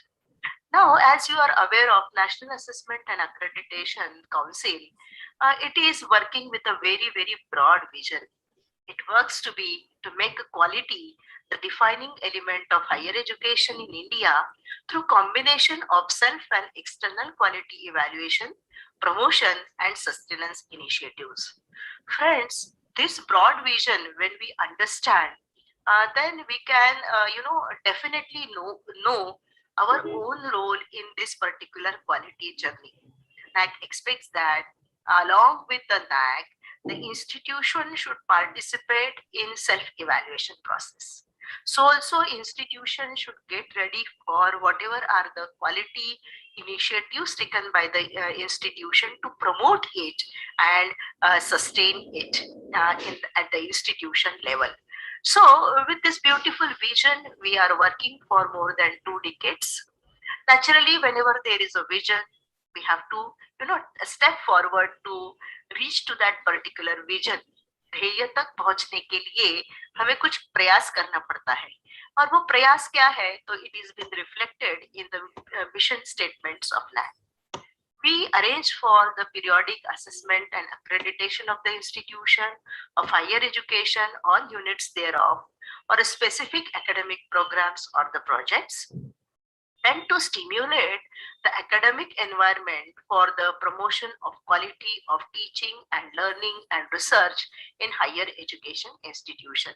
So a NAAC's assessment and accreditation process acts as a stimulator so that overall academic environment of the institution, it enhances, it progresses in a proper direction, and also the quality of teaching and learning and research occurs in the institution. Then to encourage self-evaluation, accountability, autonomy, and innovations in higher education. Friends, in a self-study report, when you submit your SSR for A&A process, when the institution gets initiated into the A&A process, then the institution is supposed to submit their SSR. Now, this particular self-study report is nothing but self-evaluation. Whatever documents the institution is providing to suffice the claim of different metrics, the institution is accountable for that. So also the full freedom and autonomy is given to the institution to initiate quality academic activities, best practices, and overall research culture in the institution in an innovative way. To undertake quality-related research studies, consultancies, and training programs. Friends, it's not that we expect from higher education institution that they should do research. But we at NAAC, we are also doing the research related to different, whatever data we have, we try to analyze it. From that, we occur to certain conclusions which can form as a policy document, which is further been submitted to state or central government to incorporate for, the educational improvement, higher education improvement in those states. So we are also doing research. We are also doing consultancies, and we undertake various training programs. Like you are aware of the few of might be aware of, if you are assessors to NAAC, then we carry on the assessors orientation program as a training program before we send them in the PRD. Then to collaborate with the other stakeholders of the higher education for quality evaluation, promotion, and sustenance initiative. So this is how, with the various mission statements, NAAC is moving forward to reach what is called as making quality the defining element of higher education, which is envisioned in the vision of NAAC. certain core values. Any building, if you wanted to build up, there must be some foundation. We have to take care of the foundation, isn't it? So the whole education system, I can say, or the whole assessment and accreditation framework, it is based on certain 5 core values. First is contributing to the national development. All activities initiated in the institution which directly maps up to the contribution to the national development, they are of immense importance. Then fostering the global competencies among students. Our students, they have to play an important role once they pass through our institution or once they acquire the degree, isn't it? But many a times we find that our curriculum or overall, inputs we give to the student to have the overall development is not suiting to what and all are the global competencies. So somehow they lag behind. Again, they have to take the training and they have to make up with what is the need of an hour. So NAAC expects that institutions should keep on revising the curriculum and it should look into what and all are the requirements of the industry, of the businesses, so that the the student can easily fit into when they take up their degree. Then inculcating value system among the students. We live in a diverse society wherein we have to, coordinate with all the, stakeholders around us. So it is very much necessary to have sanskars. So what and all are the efforts taken by the institution to give proper sanskar? That plays an important role. Then promoting the use of technology. As you are aware of, we at NAAC, we are more technology driven. The overall A&A process, if you look into, right from the initiation into the process till whatever queries you have, everything is technology driven. So we promote the use of technology and we expect our institution to do the same. So that is why we are asking the institution to have a website.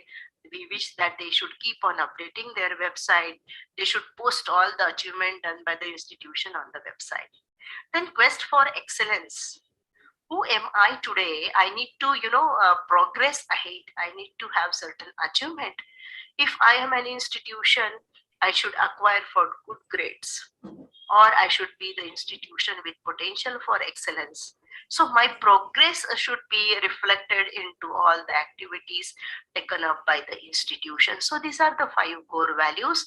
I'm just giving a small introduction. How about the NAAC's A&A process rolls around to make the institution as a quality academic, imparting institution. Now let us understand few of the terms. A quality assurance system in higher education. It incorporates several elements such as vision, mission, core values, and goals of the institution. You might be aware of, it is very much needed that institution should have its own vision. Institution should take up a step to reach that particular vision through certain activities, certain programs, certain initiatives. And of course, underlying there must be core values, and the goals of the institution should be the reachable goals. Then the formation of quality management system, that is very much important. Just installing the institution and just giving up a degree after completion of 3 years or 4 years, a curriculum should not be the aim of any educational institution. Rather, there must be quality reviews in between whether the institution's activities, programs, processes, outcomes, are they mapping up to the vision, mission, and core values of the institution. That particular body, we called it as a quality management system. Then internal evaluation of the programs at the level of the institution. It is very much necessary that we should review the processes. We should review what exactly we are doing. So internal evaluation of the programs at the level of institution is very much required. Though the university has all powers to revise the programs, but at our institutional level, what and all additional we can give our students to make them understand the subject and build in them the various skills, and how to inculcate the values amongst the student. So also the external evaluation of the process is important.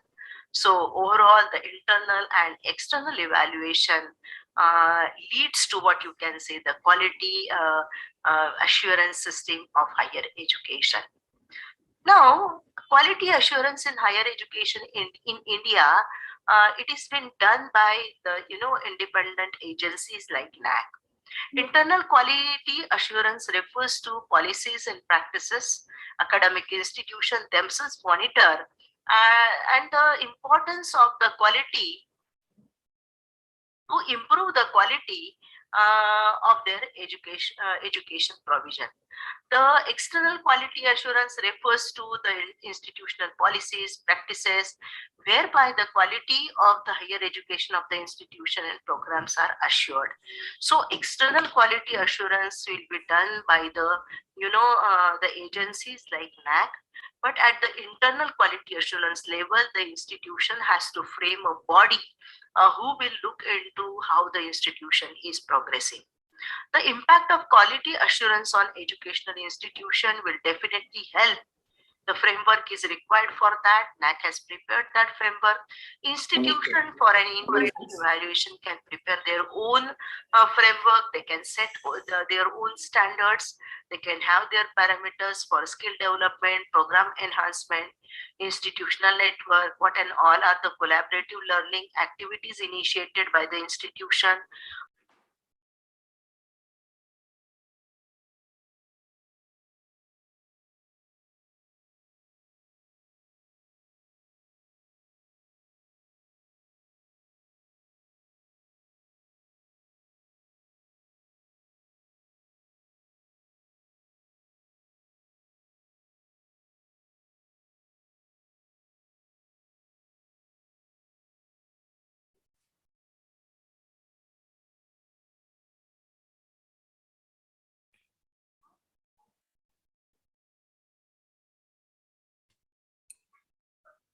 Madam, it is not audible.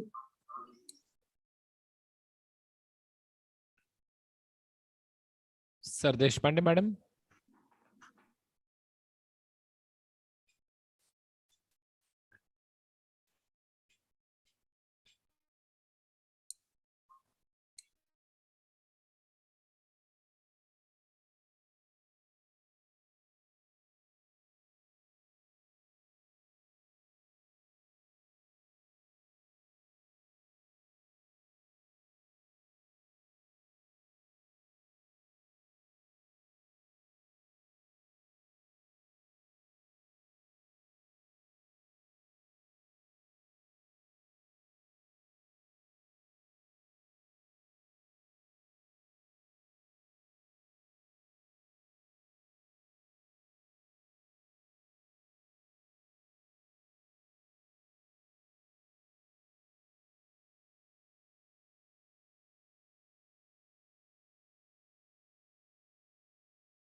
Ma'am, it's not audible.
ऐसा भाव कभी Is she audible? हमारी कुछ Participants? Activities करने Is she audible? बीच में ही आ जाता है, ऐसा भी समझ में आता है. So this has to be understood for achieving the desired quality. Now the quality management system, there are certain things to coordinate and direct the organization's activities. So it is very much important that we need to coordinate it and direct the institution, organization in that particular, towards that particular activity. Then satisfactorily meet the stakeholders' need. What is required? What is the present requirement of the society, of the industry, or wherein my students are going to place? So we need to satisfactorily meet the stakeholders' need so that they are able to get placed properly. Comply with the regulatory requirements. So we need to have our own regulations while framing up the activities, and to improve the organization's effectiveness, efficiency on the continuous basis has to be done. So these are the few things we need to look into whenever we are developing our quality management system. Quality management system also has certain points. First point is the awareness about the quality. The second point is about the quality design and plan. We need to design our activity, plan accordingly. Then third point comes out to be quality assurance control. Whether whatever was in our design, whatever was in our plan, has it happening or not? And if not, for that we need to have the quality audits, and we need to have certain reviews, and of course the quality improvement will be a possibility. Now, as we are aware of, for the growth of a human being or any living thing in the world, we require the 5 Pancha Mahabhuta. We call it as a Urja, Vayu, Prithvi, Jal and Akash. Similarly, for the growth of the institution, if you look into all 7 criteria of NAAC, then all these 7 criteria, they help the institution to have an overall development, what you can say, it channelizes the growth of the institution in a proper direction. The first criteria reflects upon the curricular aspects. Second is about the teaching, learning and evaluation, which is the objective of this seminar as well. I shall be discussing in deep on this particular criteria. Then third one is about research and innovation. The institution which has got a research culture, which provides a platform for the students or the faculties to innovate to their ideas, that institution grows in far better way. Then how we are supporting our students,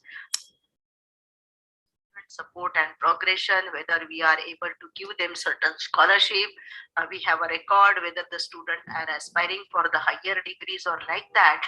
It is been covered in the student support and progression. Then the 5th criteria stands by the infrastructure and learning resources. Unless and until we have a good infrastructure, we are not able to give the ambience to the student or the facilities to the student so that they can acquire certain skills. So learning resources are important, and good infrastructure is also important. Then the whole of the development aspect of any higher education institution rolls around how is the leadership, how is the governance, and how is the overall management support. So governance, leadership and management are nothing but the drivers to the institution. One is puller, another is pusher, and the remaining things are balancing the ship so that it is moving in the right direction. Then NAAC believes that each of the higher education institution, it is a distinct, it has got its own characteristics, so as to respond to what and all are the best practices, innovative practices the institution has adopted. By looking into their experience, the requirements around, institution can by their own choice can design and develop the best practices, and also their distinctiveness has got weightage in the 7 criteria. So this is all about all NAAC 7 criteria. And when the institution takes all these things, very seriously, and get evolved into the process of assessment and accreditation, understanding all 7 criteria, all key indicators, qualitative and quantitative metrics, then definitely the joy of what you can say development is enjoyed or experienced by the institution. See, transformation doesn't happen, very quietly. Every participant, every stakeholders has to be part of it. Otherwise, a few of the people, if they are just sitting idly and some are taking hard efforts, then transformation does not occur. So the journey of transformation is a collaborative journey, collective journey. Similarly, the journey of teaching and learning, it starts with certain steps. The very basic step, we are aware of the Bloom's taxonomy, and we are also aware of the knowledge ladder.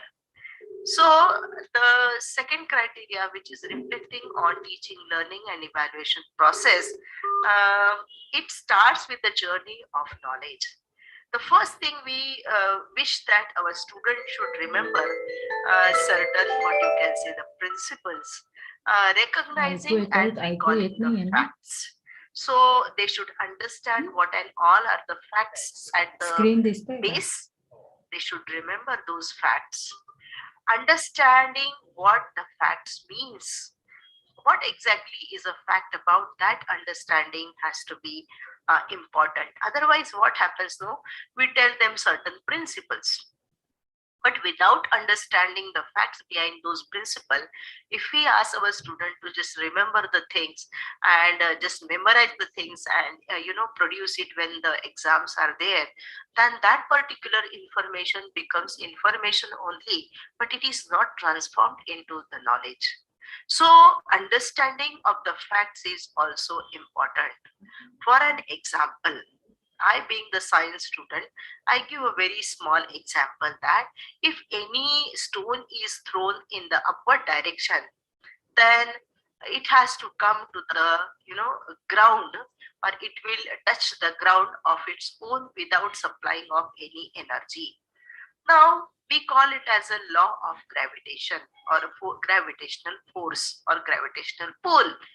The basic fact principle is that gravitational force is active, but we need to make students understand that this gravitational pull is just because of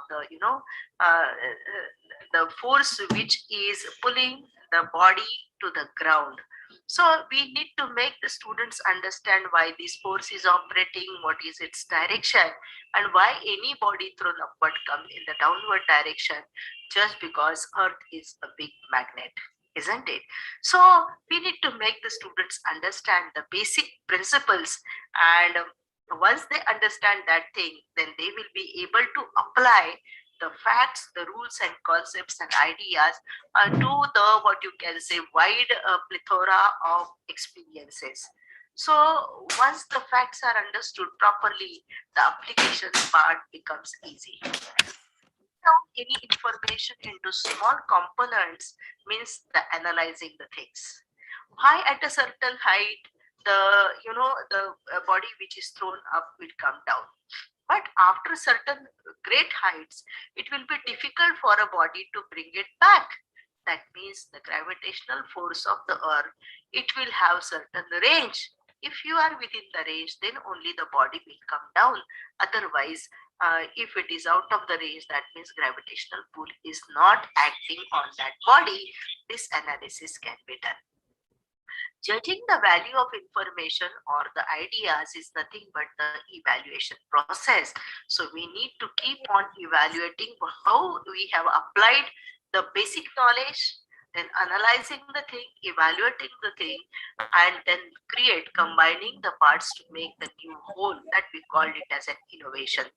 So this is how the teaching and learning ladder, step by step, we need to make our student climb. But see, friends, we being the teacher, it is not just a part of a student to climb the knowledge ladder, but it is the journey. Both of us, we are climbing. We are trying to know the things. We both are the students only. Though our students, they are learning many things from us, but along with them, we are also learning many things. So in the second criteria, there are 7 key indicators which reflects on student enrollment and profile, catering to the students' diversity, teaching learning process, then teacher profile and quality. How are the teachers? How many of them are PhD holders? How are their publications and all other things? Then evaluation processes and reforms. It's not that very generically we need to evaluate the performance of the student. The institution can develop the new advanced innovative evaluation processes depending upon the students available on the campus and the various methods which are upcoming to know the various aspects of knowledge. Then student performance and learning outcomes, they are to be looked into, and we need to review our processes otherwise, and so also the institution needs to take the student satisfaction survey. Now, if you look into the second criteria, weightages of various key indicators, then depending upon the type of the institution, there is variation in the weightage of the various key indicators, and so also the overall weightage of the criteria too. We can see from this particular chart that the weightage of the UG and PG institution is 350.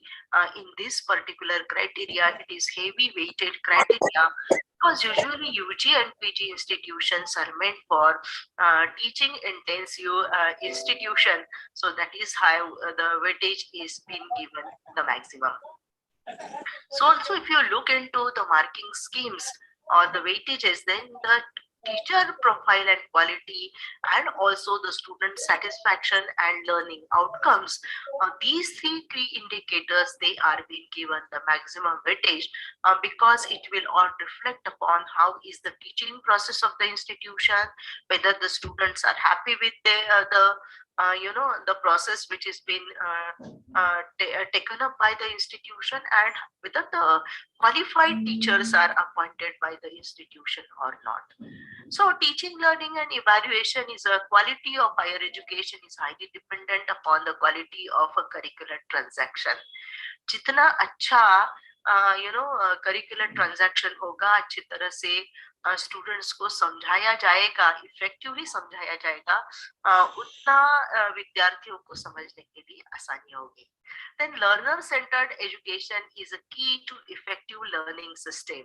This includes the nature of the program, कौन सा program है, processes of teaching and learning, whether it is just a chalk and duster or whether it is a participative learning, whether it is a discussion is happening there, some field experience is given to the some assignments. So it depends upon how is the process of teaching and learning, how they are designed and delivered, how the technology is used, whether the teachers' requirements are taken care of or not, whether the they are being facilitated properly or not, whether the role of the teacher is a facilitator to the student or not, whether the teachers are helping properly to student to make them understand the subject, then the students' involvement in learning, use of computer aided and web-based learning, offering flexibility of learning with reference to time, place and capability. See, all these things, they are very much advocated by National Education Policy 2020. We are talking of multiple entry, multiple exit. Along with that, we are talking of the multidisciplinary education and learner-centered education, wherein the students are being facilitated by the senior teachers to make them learn many things of their own. In all aspects of knowledge management, learner-centered process is expected to be maximize the student success because of their active involvement in learning. Whenever students are given a free hand to learn, to understand the way they wanted to be, or they are more interested in which, if you give them a free hand to learn those subjects, then definitely due to the involvement, the student success rate jo hai, it is found to be increased.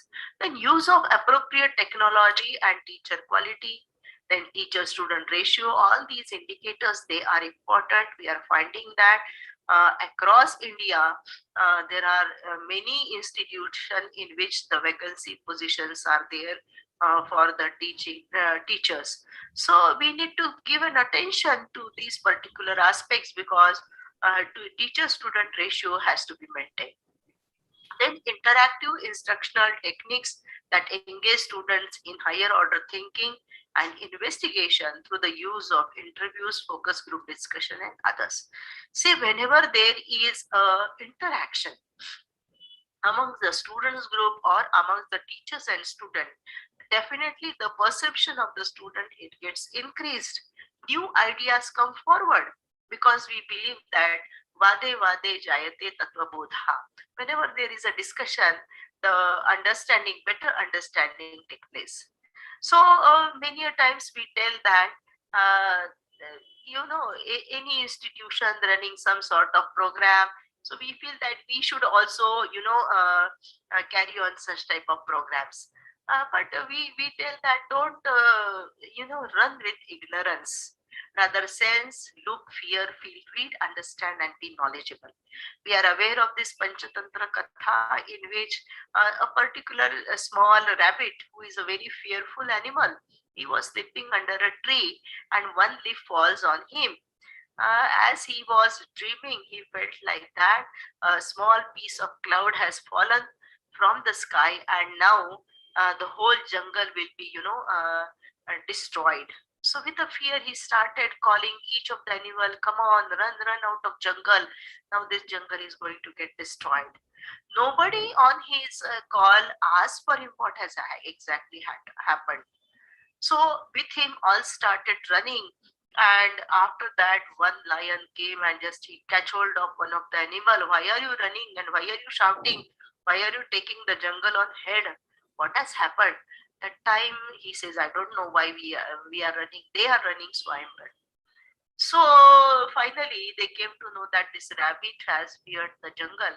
When they asked the rabbit, oh, show where is a cloud, piece of cloud, and how it has happened, तब वो बताता है कि चलो चल के तो वहां सब पत्ते मिलते हैं, और बाद में सबको ये रियलाइज होता है कि हम जो दौड़ रहे थे, हमें खुद को पता नहीं था कि हम क्यों दौड़ रहे हैं.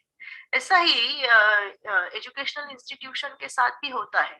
दूसरा कोई कॉलेज कुछ कार्यक्रम लेता है, कुछ प्रोसेस इवॉल्व करता है, हमें लगता है कि हमें भी करनी ही चाहिए, and we start running after that.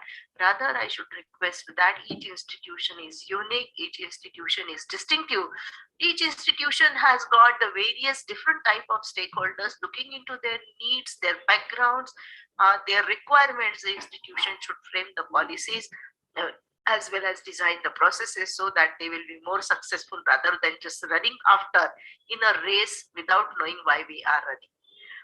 The focus of teaching and learning process is to catering to the individual differences among the learners. Just now I told you that each learner is also a distinct learner. So a good teacher is a one who looks for what is the requirement of an individual stakeholders, so that the interest of learning is created in the learner.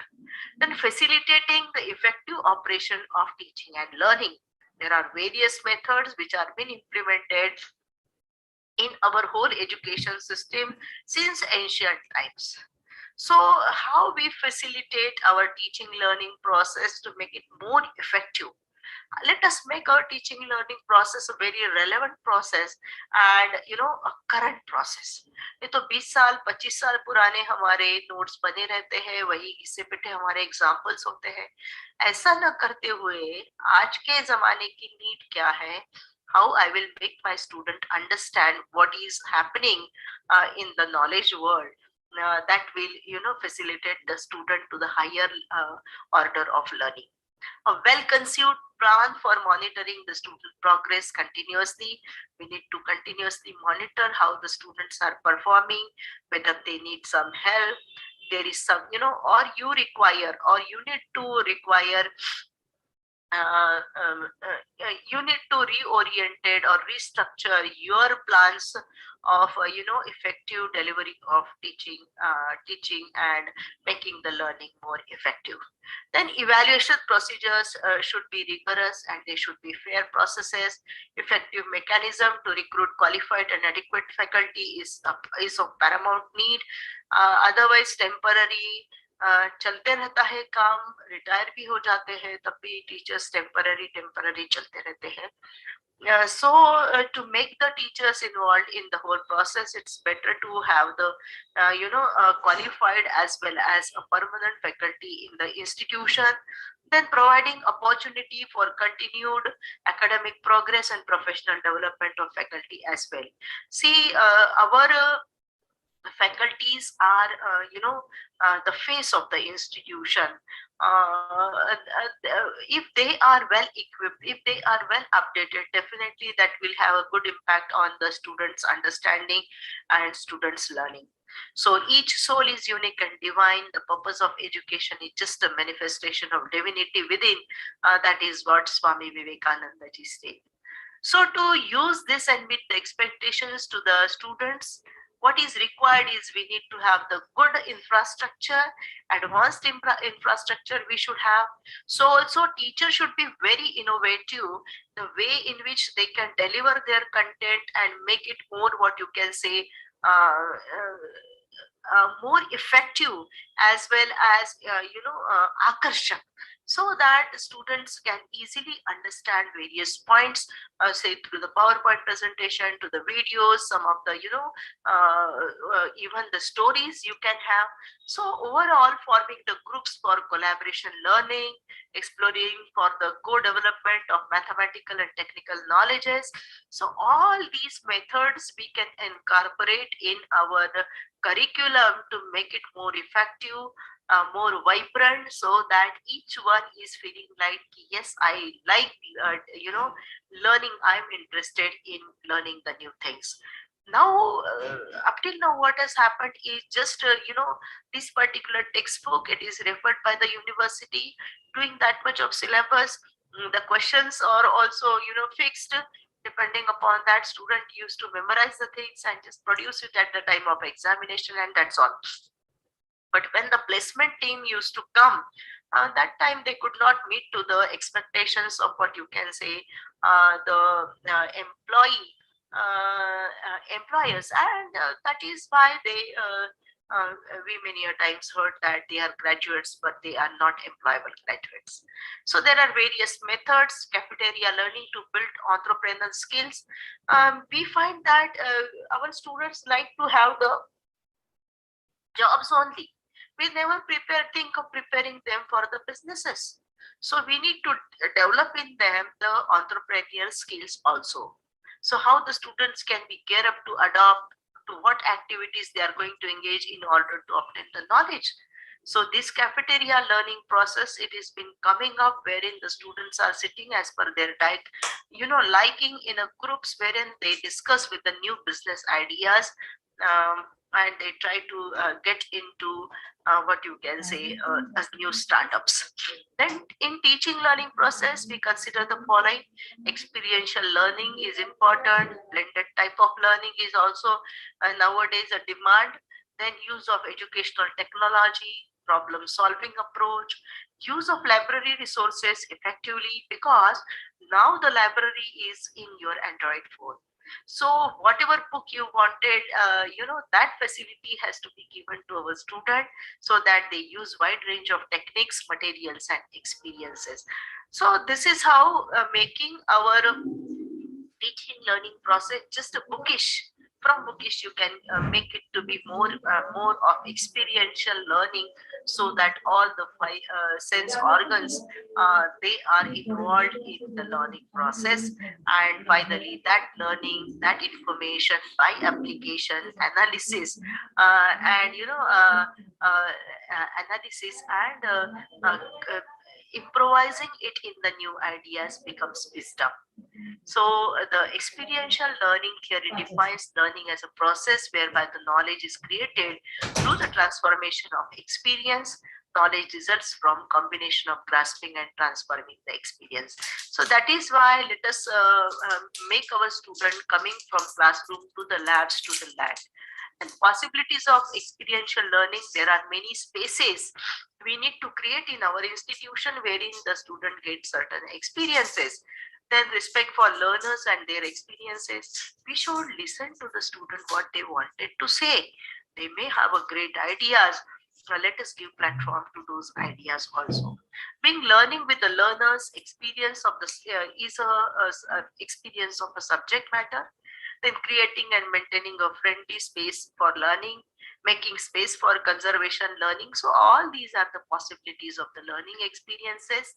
Then making space for development of expertise, giving them hands-on training, making space for acting and reflecting. We should have an interaction with the students so that we should give a good ear to the student to listen to their experiences. Making space for feeling and thinking, making space for inside out learning, because the whole knowledge is situated inside. The education's role is just to make them realize what is the the truth which is hidden inside. Making space for learning to make charge of their taking charge of their own. So these are all the way by which you can provide a space for learning. Then promoting learning in higher education through institutional development. Evaluation of educational structures and processes against promotion of learning criteria. Longitudinal outcome studies to determine learning value-added courses. Becoming learner-centered institution. There has to be continuous research and inquiry about the learning processes. Becoming a learning organization through the continuous stakeholders interaction. So this is how we can promote with this 5 panchak. We can promote the learning in our institution. What you hear, you remember temporarily. What you see, you remember better. And what you do will be remembered forever. This is the principle behind experiential methodology. So what we expect, we should give the space for experiences. See, your attitude, not all your aptitude will determine your altitude. You can see here, there are certain 9 points. Innovatively, as per the choice, as per the perspective, anybody can connect all the 9 dots. So imagination, approach, practice, implementation will make a difference. And we need to respect all these, what you can say, efforts done by our students. Then there is a blended learning in which we have both the methods wherein there is a face-to-face classes, physical classes, and so also certain online learning will be a possibilities. We need to give a platform for the student to have an experience. For that, laboratories play an important role. Then there can be development of certain virtual models by which student can learn. So there are innovative teaching strategies. Innovation structure is centered on student and learning processes. You can see over here, it is spaced learning, crossover teaching, place-based education, formative assessment, flexible Fridays, crossover teaching, personalized teaching practices, project-based teaching. All these will happen.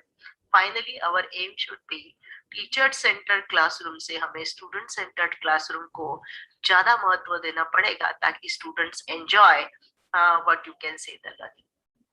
Initially, what we used to do was just please memorize and recite and apply. Now there is a new way by which we can move across. One more junction has come in between, that is nothing but understanding, and one more station has come in between, that is nothing but apply. So just read, memorize and recite say, now understanding and application is important so that our students, they get excelled and they perform well. So it develops abilities, attitudes and values in and plan program way, and the students' achievements are evaluated. It uses variety of teaching techniques. It uses technological resources to enrich and make the learning process to be more effective. We now turn our attention to the main emergent technologies which are used for, teaching and learning process. There is computational thinking is there. Some modelings are there. Now we are using the mobile devices. Then we have robotics, even gaming technology, creative and artistic technology. So this is all what you can say, various ways by which you can make your teaching learning process to be more vibrant, more applicable, more interesting. The students' participation in different activities which change their role radically, that is of important. So we need to have certain, activities in which our students are exposed to the experts in the area. They can ask their question. They can have their, quest to be answered by the experts in the field, so that they learn more. Then your use of information technology to learn and investigate, investigate the things in far better way. In the olden days, there were the evaluation methods in which the Gurukul system, whenever the Shishyas used to graduate, that time the Guru used to take the Shishya to the highest place, that is nothing but to the mountain, and he used to ask the Shishyas whether whatever you see with your eyes, are you able to understand it? Do you feel that you have understood what you see? If Shishya says yes, then the Gurus used to give him a degree and Dikshanta, and he was sent to the Samaj. And if by some means there is some quest in the Shishya's mind, then he was stayed back in the Gurukul and his education used to continue. That was the way by which the evaluation was done. Evaluation means student perception about assessment significantly influence their approach to the learning and studying. Conversely, the student approaches to study influence the way in which they perceive evaluation and assessment. So this is how we define the various evaluation methods: self-evaluation, competition with him, competition with myself, my yesterday and me today. If that is a competition, then that is a healthy. Then there has to be continuous assessment, open book exam, quiz, project presentation, group discussion. All these are nothing but what you can say, the various methods of evaluation. In all these aspects, the IQAC cell of the institution has to play an important role. As you are aware of, for the human to be very healthy, the heart has to function properly. Similarly, the heart of the institution is nothing but the IQAC cell. So it has to function properly. It has to, review the processes, whatever it has evolved, and give the correct direction, right direction to the institution, so that the institution progress in a right path, whatever is its vision, and it can be accomplished.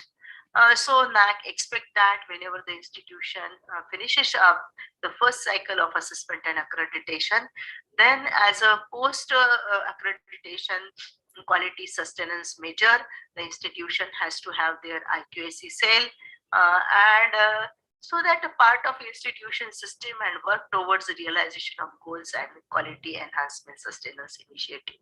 So a prime task of IQAC is to develop a system for conscious, consistent and catalytic improvement of the institution, then promote the holistic academic development, then channelize all efforts and measures of the institution, and final goal is to internalization of the quality culture and institutionalization of the best practices. So here the institution has to take a lead role in the form of IQAC cell to transform the institution from an ordinary institution to a good quality academic imparting education institution. So new hashtag of the life is be a change, see a change. So if we want that the change to happen, then definitely we have to be a part of it. Then only we can, reach to the clarion call of our Honorable Prime Minister Shri Narendra Modi ji. What he says is, "Aao hum sab milkar Bharat ko Atmanirbhar banaye." Unless and until our involvement is 100%, our student involvement cannot be 100% to make our Bharat Atmanirbhar Bharat. So let us be vocal for local products so that we reach global. That is also to be, incorporated as a values to our students. The best sentence of Swami Vivekananda I like the most is, take risk in your life. If you win, you will lead. If you lose, you will guide. Thank you so very much for, giving me a chance to be a part of this, webinar. Thank you so very much. Namaste.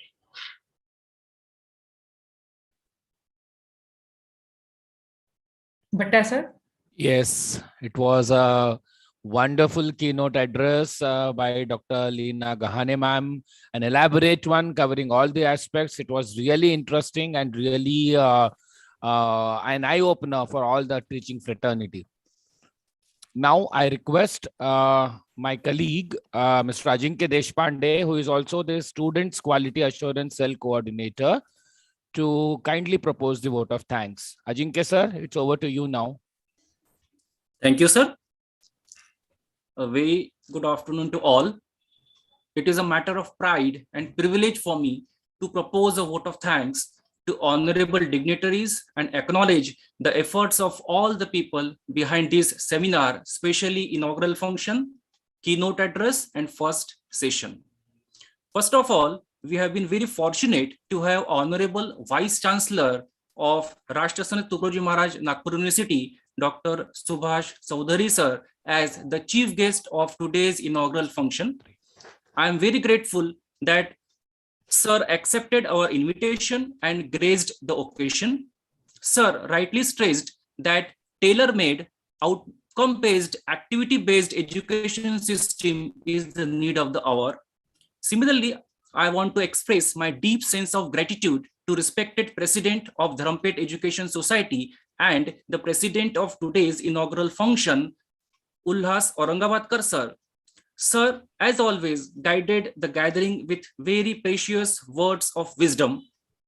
He rightly pointed out various practical problems in current education system, particularly in COVID-19 pandemic period. I am very thankful to Chaudhary sir and respected President Aurangabadkar sir. I am very thankful to respected Leena Gahane madam's keynote address for very informative and very useful keynote address. She pointed out various points. In her keynote address, she stressed importance of quality assurance and quality management in higher education system, and rightly said that IQAC is the heart of any institute. I also want to give big thanks to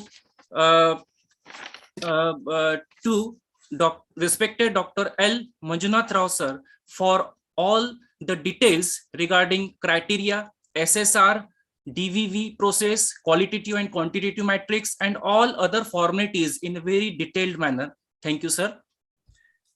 On this occasion, I want to express my thanks to respected Dr. Tanuja Nafre madam, principal of our college, who always motivate us to organize such kind of events in the college. I am also thankful to Major Dr. Mohan Nagrai sir, Vice Principal of our college. It would be unfair at this occasion if I missed the name of ever energetic IQAC coordinator and convener of today's seminar, none other than Dr. Manjushri Sardeshpande madam, for all the hard work that she put in, and well supported by my friend Bhatta sir, NAAC coordinator.